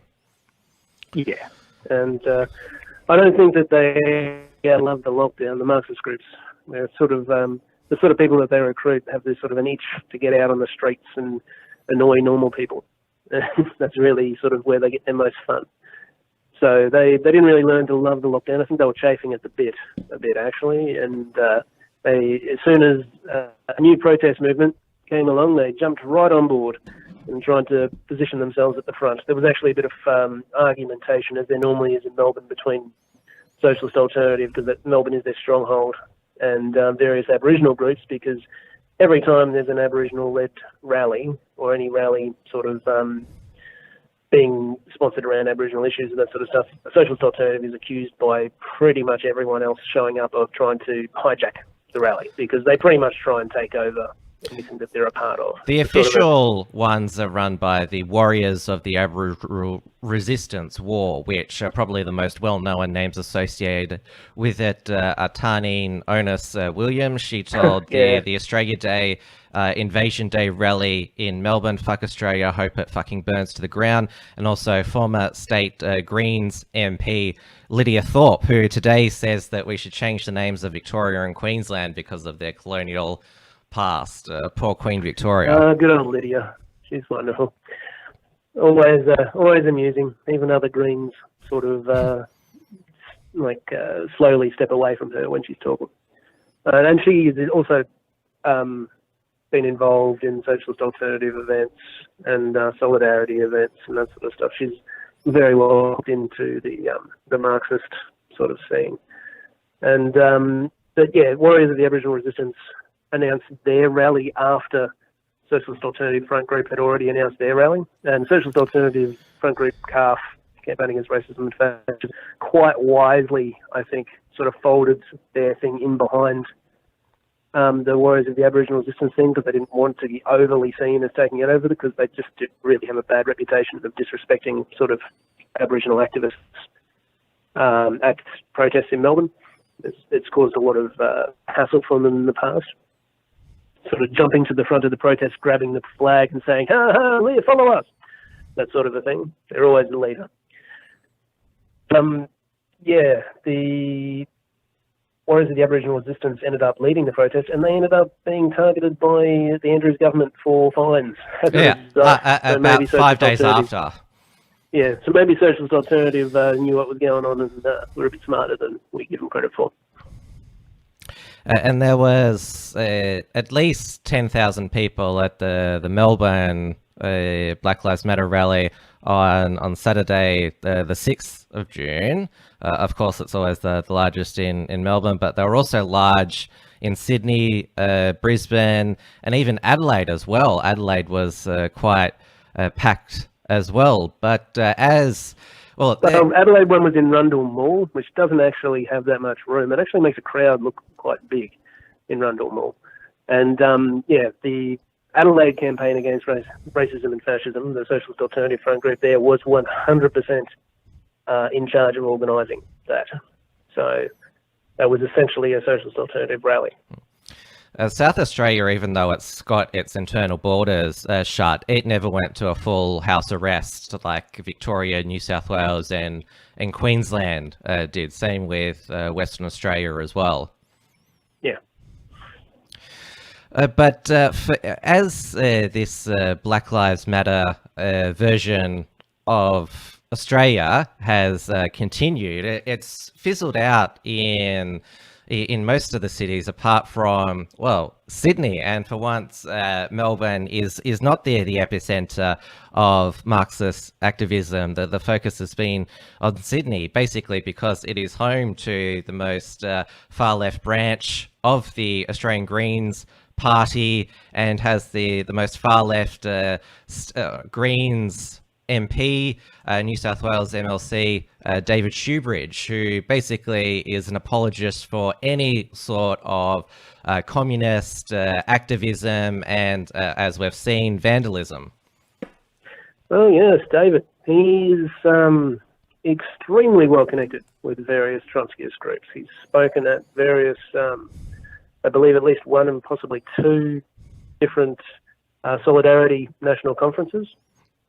And he's also spoken at a Socialist Alliance conference back when they were having that. And he cooperated with Socialist Alternative in their front group, Uni Students for Climate Justice, to hold several protests and give them sort of a nice facade of respectability that the Greens can offer to openly Marxist groups. For those rallies that he was doing, he even helped to get the National Union of Students to back that Socialist Alternative front group, the Uni Students for Climate Justice. And so he's done a lot in that regard. Years ago, one of his staffers was arrested for burning an Australian flag at one of the Australia Day protests.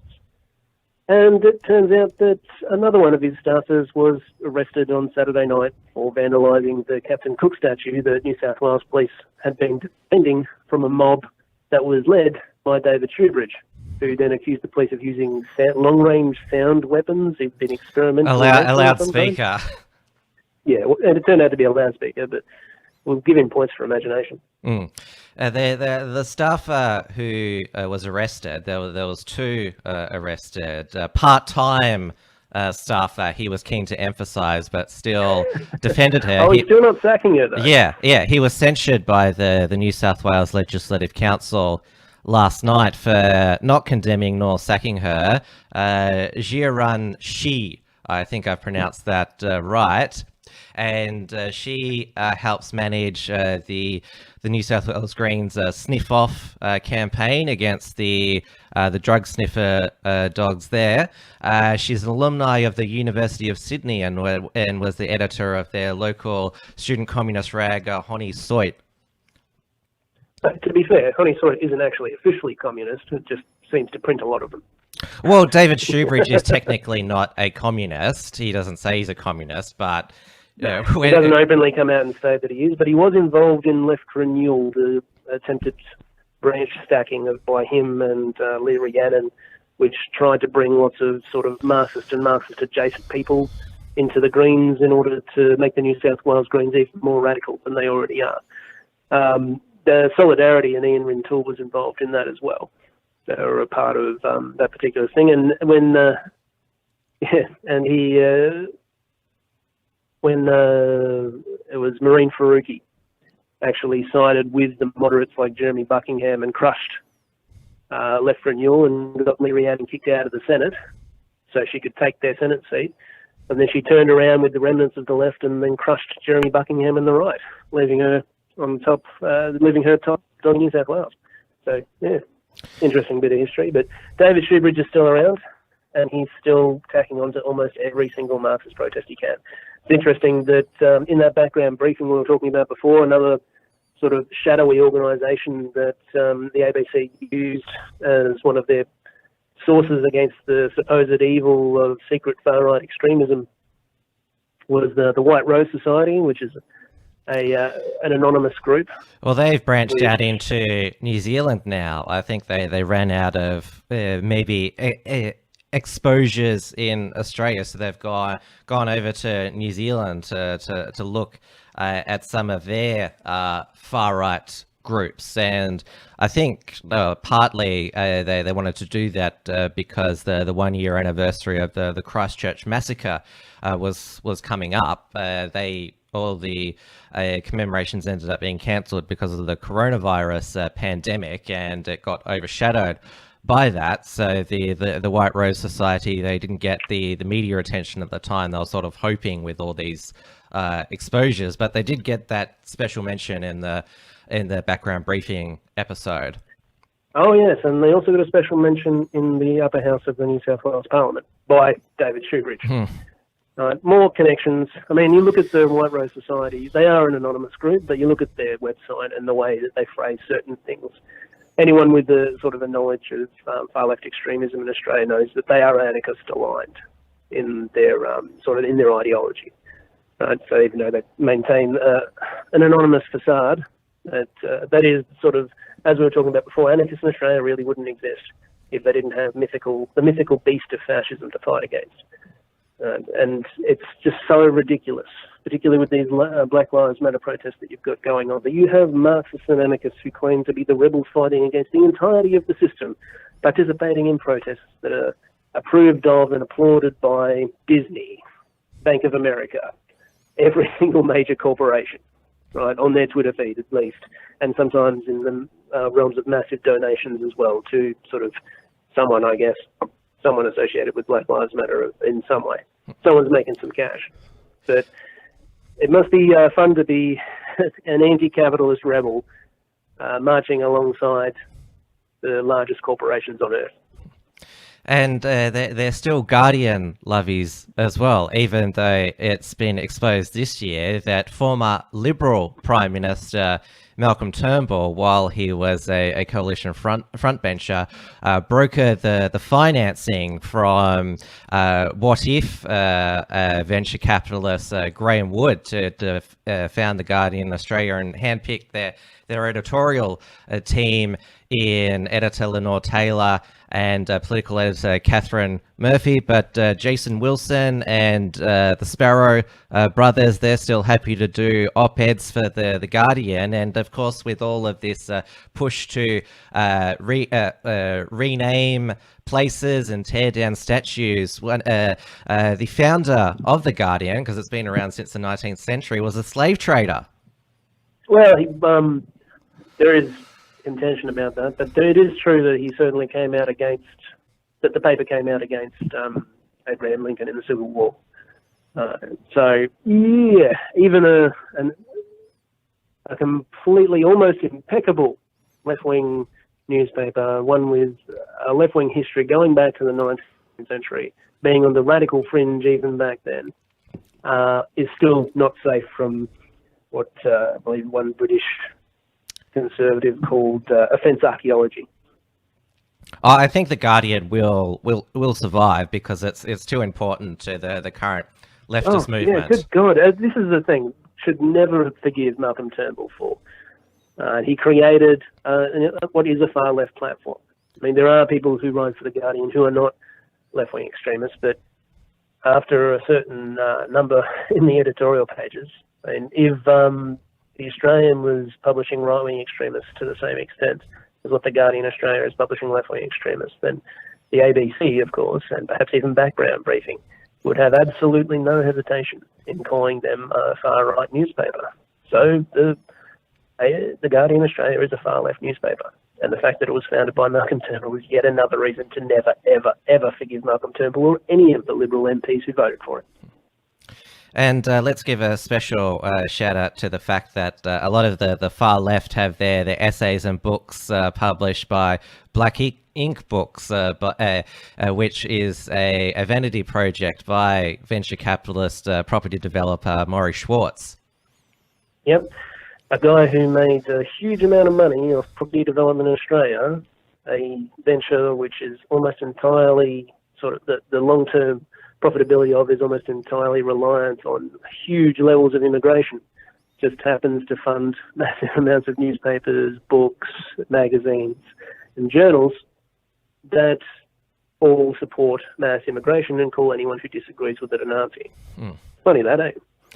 Yeah, this is when I let out my sigh at just the craziness of it all. But let's go back to the New South Wales Greens. We should also give a special credit to Reg Penny, who he wrote the expose on the Unshackled, his first article on the Captain Cook statue vandals. He's based in Sydney, and basically David Shoebridge is sort of the bane of his political activism, and he was actually the one that alerted me to the fact that Shoebridge, the communist, the people's politician, lives in a very affluent area of inner Sydney, and he's not well liked around the neighbourhood. He's one of those annoying, nosy neighbours. Oh yes, the arch sort of Marxist associator inside the Greens, the New South Wales Greens, is a landlord who has property disputes with his neighbours over not caring about their properties when he develops his own. Another far-left New South Wales Greens MP, she's been trying to make as much noise as possible, is the member for Newtown, Jenny Leung.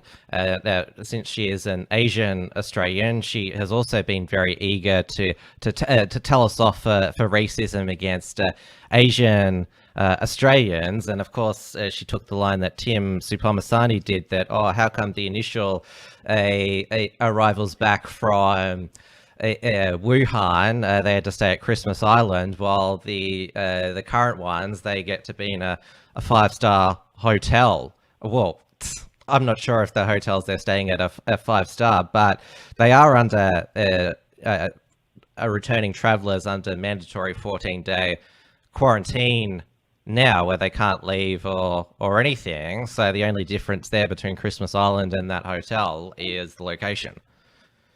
Yeah, pretty much. But yeah, she is also, I'm not sure how much you know about her, but she's certainly been making plenty of noise, and is obviously... Well, she's associated with Marine Faruqi. She's been a part of that sort of scene and a part of that faction inside the New South Wales Greens. And she's not one of the extreme left. She's not associated openly with too many Marxist groups and that sort of stuff, at least not knowingly. And but she is so Newtown. She really, really is. She's a sort of upper middle class bobo, bourgeois bohemian, and has all of their obsessions and all of their little quirks. And we might go back to the background briefing episode for a moment, because they interviewed this Asian Australian who was the victim of racial abuse over the coronavirus in Marrickville in Sydney, which is another inner city suburb. The main ones in Sydney for these sort of lefty Antifa hangouts are Balmain, Newtown, and Marrickville. Yeah, sort of like West End in Brisbane or Brunswick and Fitzroy in Melbourne. So who would have guessed that, Marrickville was where there would be a racial abuse incident? Well, look, from I remember that case when it came up. Sounds like she was just attacked by a crazy person. And the crazy person said something offensive as she was passing, probably hoping that she would start a fight. She turned around like, I'm very offended, and then the crazy person just tried to smack her down. So, yeah. The problem that they've got with a lot of these, it was mentioned in background briefing as well, the rise in anti-Asian discrimination that's happened, and anti-Asian attacks and racist assaults, it's pretty much all anecdotal. Like, yeah, it was one of the complaints that Tim whatever his name is. Supamasani. It's racist if you can't pronounce his name. I don't care. He's been complaining about for years is that they need more money, presumably under his control back when he was the HRC guy. They need more money to properly create a database of monitoring for all the evil, nasty things that happen. So then, of course, they can, when there's a spike, they can go on the news and make themselves seem important, and thus make an angle for more funding again. It's how government departments do tend to work. But, so pretty much the entire thing is based off anecdotal evidence. They ask people to send them in stories of how they've been assaulted, and then, amazingly enough, people did. No proof, no evidence, no actual... I noticed that they... I can't remember, there was an Asian Australian network, it was called something like that. They said, these are just the ones that have been reported to us. We don't know how many other ones there might be. And I remember Tim Supamasani said, it seems that there's more incidents, and that's why he wants the money. So, He wants. He Well, could how are they going to be monetize. able to? How are they going to be able to find out how much racism there is, unless you give them huge amounts of money in order to find out how much? Yeah, racism or there to is? surveil as much as possible, which is sort of what they're implying as well. Remember, Gillian Triggs lamented. Yeah, the Asian Australian Alliance as well. That's an interesting organisation. It's connected with various NGOs and with a couple of the government departments and other groups that get most of their money from government departments. And I believe it has tenuous links with the Asian Anti-Colonial Alliance, which is one of the groups that was holding the Sydney Black Lives Matter protest. Even though the Chinese people who migrated here in the 1850s, I mean, they were colonizers as well. They obviously weren't treated well by the white European settlers, but they were attempting to colonize as well. Well, look, you see, they were always just a victim of white supremacy. Everyone is always a victim of white supremacy. Anyone who is not white is always a victim of the institutional white supremacy that is apparently everywhere. And that kind of explains absolutely everything you need to know. You've got like the Asian Anti-Colonial Alliance is sort of it's upper middle class Asian kids. Usually they get recruited out of universities. They're not large groups, but they're prominent at demonstrations. And a surprisingly large percentage of them tend to be, LGBTI or whatever. And so, obviously, knowing most Asian Australian families that I do, that might not be playing all that well at home. So, yes, perhaps a different social network for them. And they really enjoy sort of that camaraderie and.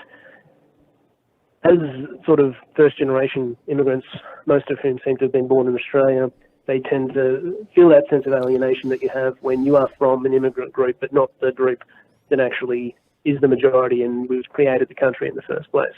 So you feel a lack of legitimacy. And siding with Aboriginal Australia and saying, see, you whiteys don't have any right to this land. It's just as much ours. It's kind of just their way of getting back, and at least that you get from their social media posts. We also saw last Saturday refugee rights rallies return. The Sydney one was actually deemed illegal, but of course that doesn't stop them. There was also one in Melbourne, and I saw you post one of the photos there where they, which one of the signs was abolish Australian Border Force, who have basically kept the coronavirus pandemic at bay in Australia. We've only had 102 deaths. And so, well, the sort of the refugee issue, they've never been that smart. And the coronavirus thing, well, they kind of run on rails.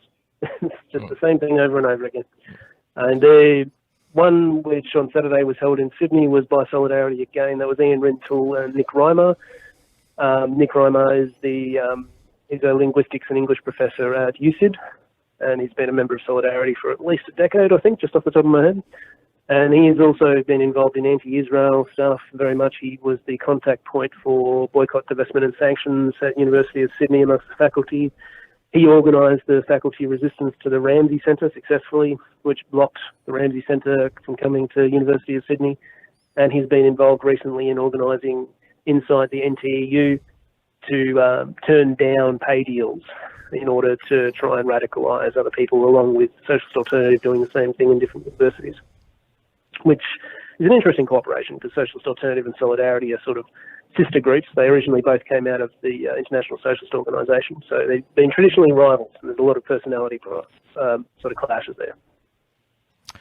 Well, that comes to the end of my questions. I know that I've attempted to shut you up during previous WilmsFront appearances when your rants have gone on a bit too long, but it's been, as I said, it's been a while since I've spoken to you, and that you've been able to write about the return of the Marxist activists. So I'll let you have the floor or the airwaves for the final segment. Anything that's worth mentioning or that you want to get off your chest? Well, I think that it's just interesting that how much left-wing extremism, even over the time that I've been monitoring over the course of the last decade or so, has become more mainstream simply through the university system. So you've got all these groups. These groups have been around since the 70s, most of them in one form or another. And but they've never had the sort of mainstream acceptance that they have now. Even 20 years ago, The Age in Melbourne, the Fairfax paper there, was writing articles about, I believe it was titled, "What's Left of the Left Marches On," talking about how these sad, pathetic losers were still hanging around trying to clasp on to the anti-globalization movement and the anti-Pauline Hanson movement of the 90s, just desperately trying to find some relevance. But now they have relevance.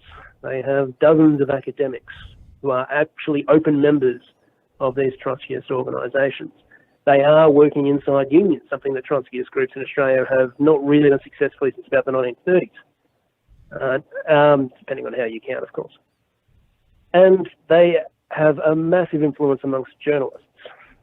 They have more contacts with journalists than I believe they ever have before. And they're able to get their media narrative across. And when this Black Lives Matter thing comes out, you know that they were going to be the first people to jump on it. And they would they would lend a dedicated, motivated, and committed activist core to any sort of rally or anything that goes on. And that's what they do. They do it with refugees.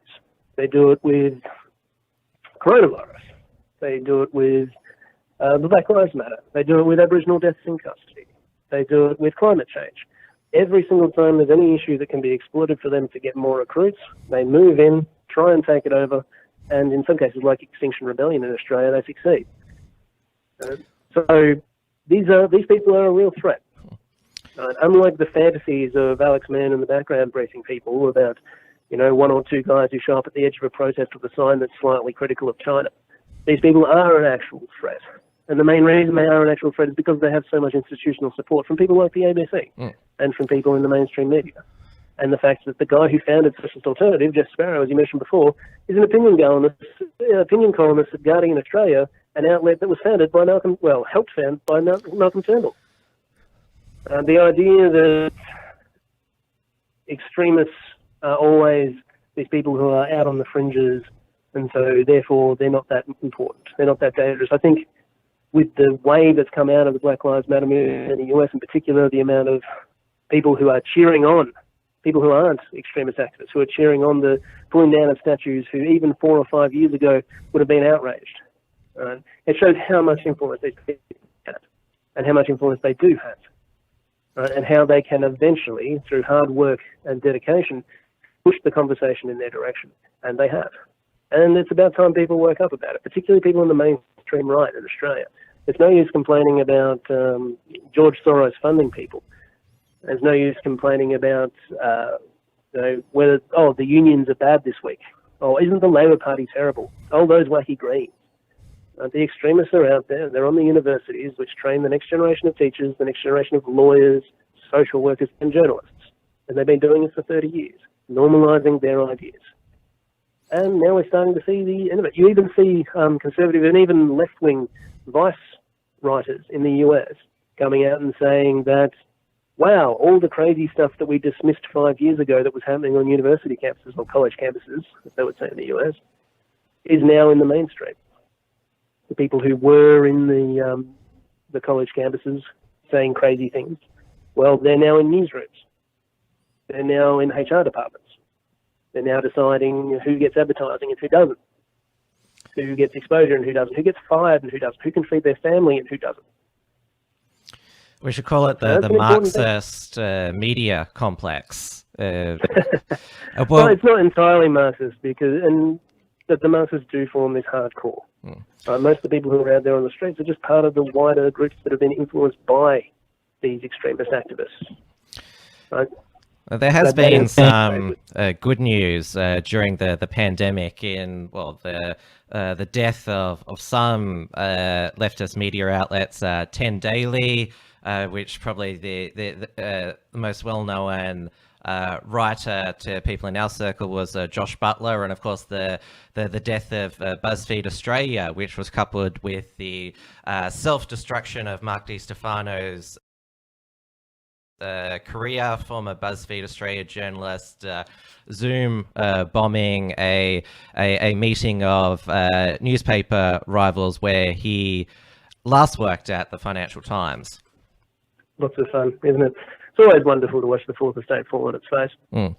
But AAP looks like it has been saved. It will be slimmed down after it indicated it would close in March. There will be job redundancies, but the mainstream media protection racket, they're all cheering for that.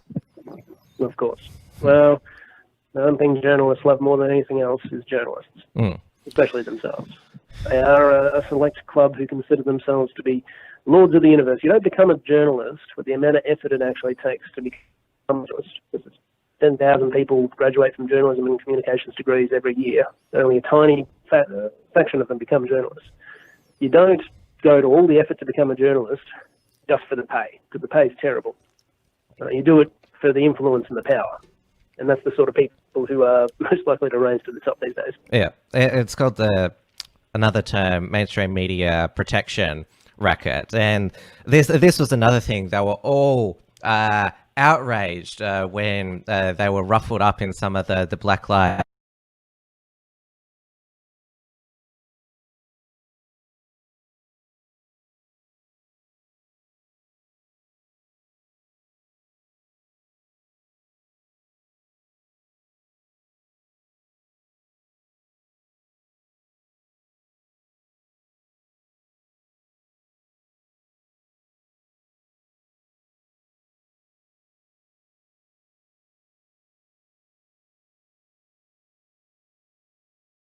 This is WilmsFront, brought to you by the Unshackled.net.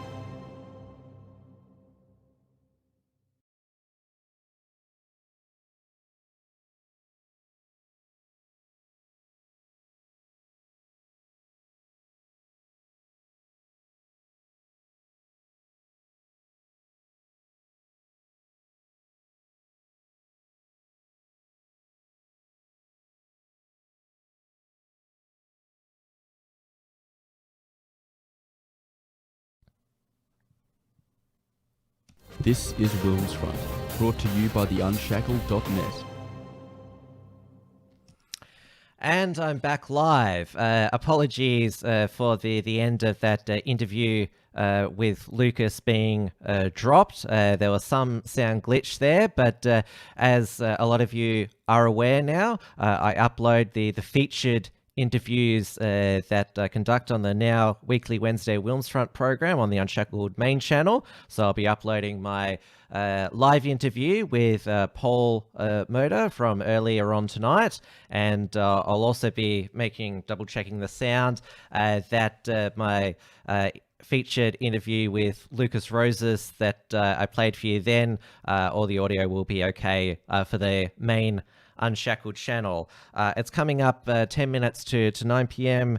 Melbourne time. Hello to everybody who's stuck throughout the 2.5 hours in the live chat. I see that David Clarkson has gone, and Pete Smith from Balmain has popped up as well. I'm not sure if they're the same two people behind those accounts. It sort of looks familiar there. I want to spend the last 10 minutes of the program continuing on from Josh Thomas's campaign to rename Coon Cheese because of the racial connotation with the word coon. And I've already established that Coon Cheese was named after Edward William Coon, the man who formulated the Coon Cheese flavor that all of us Australians join. Well, Josh Thomas, he has succumbed to, fallen victim to the common occurrence of the left eating their own, and he's had to apologize for a old clip that resurfaced, which sparked a racism row. A super ashamed Josh Thomas has publicly apologised for comments he made about hiring non-white actors during a panel discussion at the Sydney Opera House in 2016. A clip of the Writers' Room event emerged on social media. In it, Thomas, a comedian, that should be in inverted commas there, who created and starred and wrote and sometimes directed his cultish hit series Please Like Me discussed how hard it is to find experienced non-white actors to fill roles. The other thing about making a television show that I didn't know about that I found confronting is that because you have to pick every person in the show, it's like, Josh, what do you want the 7-Eleven worker to look like? It's like, do you make them Indian, or is that offensive? Or do you make them white? Is that a bit like you're lying, really? And then he went on to say that finding people who have been given the same opportunities where they get to go and be great at acting is really hard. When some of the other shows are hiring people who are non-white, finding an experienced actor who isn't white is really hard. And I commented about this last night on Trad Tasman Talk, that Josh Thomas, he's basically perpetuating the difficulty that actors, no matter what their background, to break through, because how can you get experience if no one's given you a gig?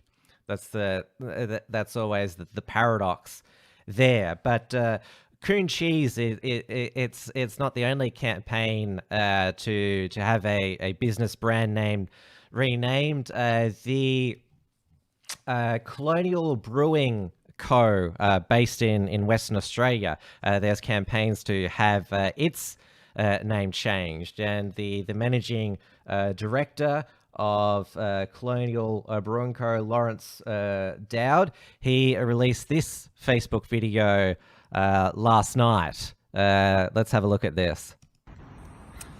Okay, hi guys. My name's Lawrence Dowd. I'm the Managing Director of Colonial Brewing Co.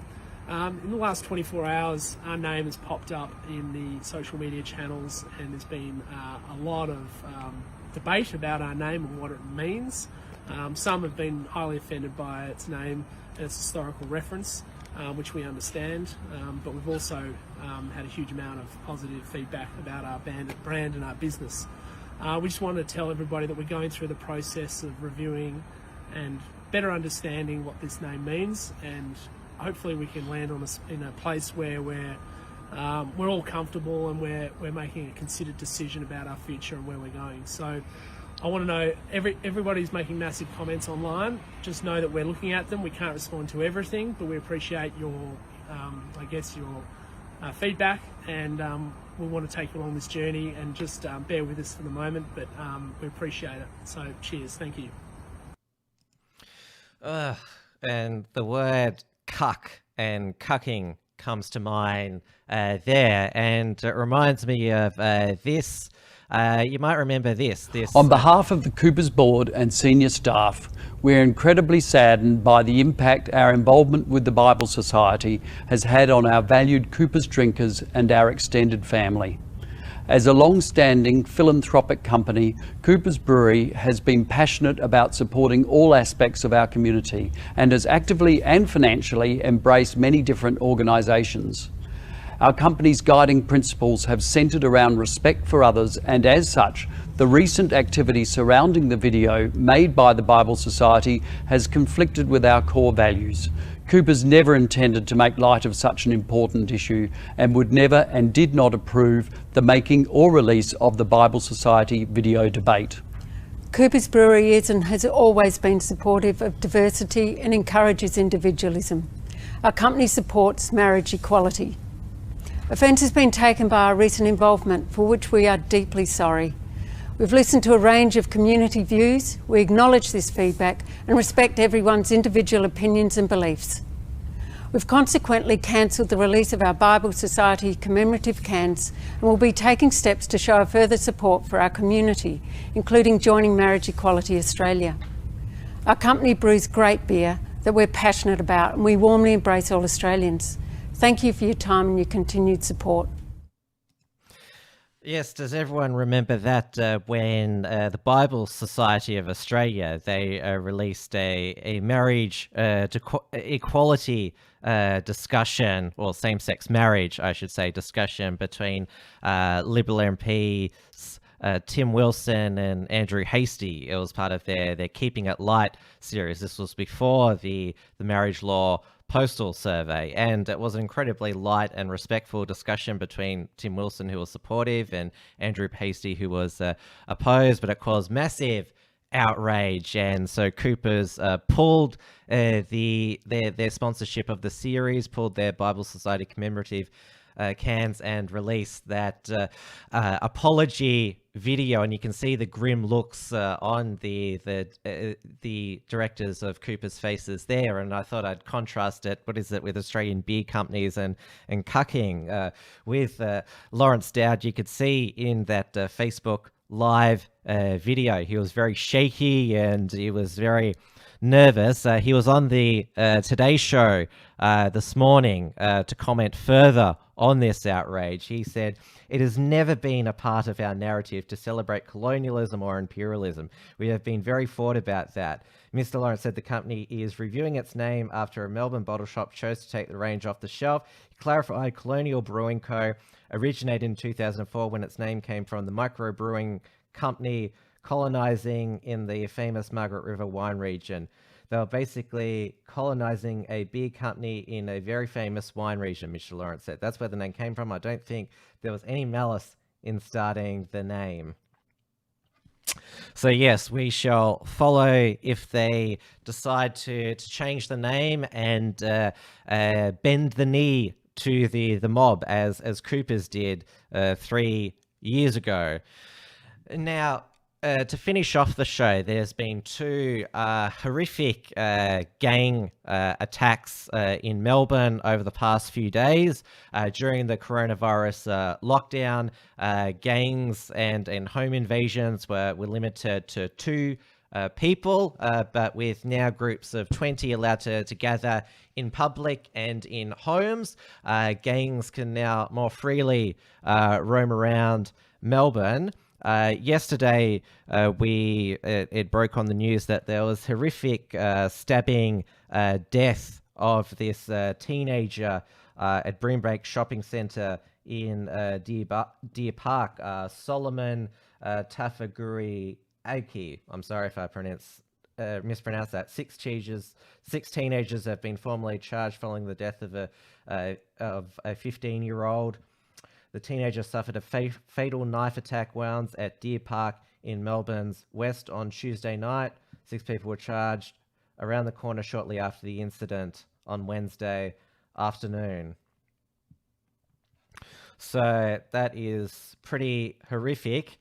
And also that is a video that is circulating online, which is very disturbing. Footage has emerged of a 16-year-old girl being brutally attacked by a gang of 8 in Melbourne. This was at Southern Cross Station on Monday. I'll play the footage for you. Hopefully this is allowed by YouTube, but we shall see here.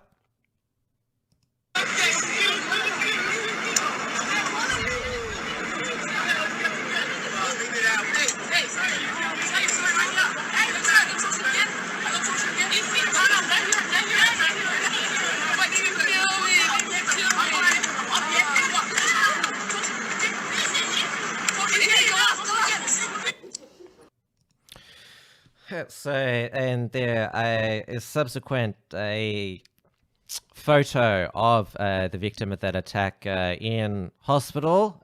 She hasn't made a complaint to police yet, which is why nobody has been charged yet with that attack. But again, we will follow that closely. So thank you everyone for watching another epic Wednesday weekly edition of WilmsFront. You'll see me again tomorrow night for the Uncockables, 8:30 p.m. Melbourne time on the show YouTube and DLive.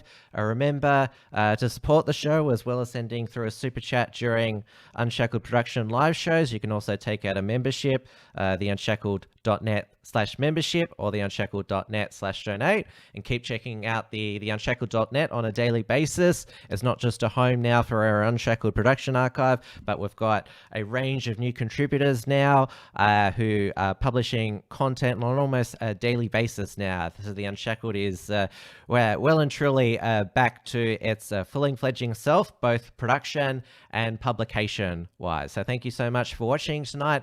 Thank you so much, everyone, for your support.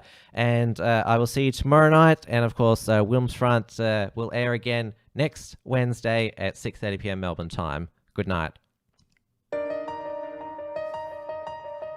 Thanks for tuning in to WilmsFront. Visit timwilms.com or Rational Rise TV to view the archive of episodes.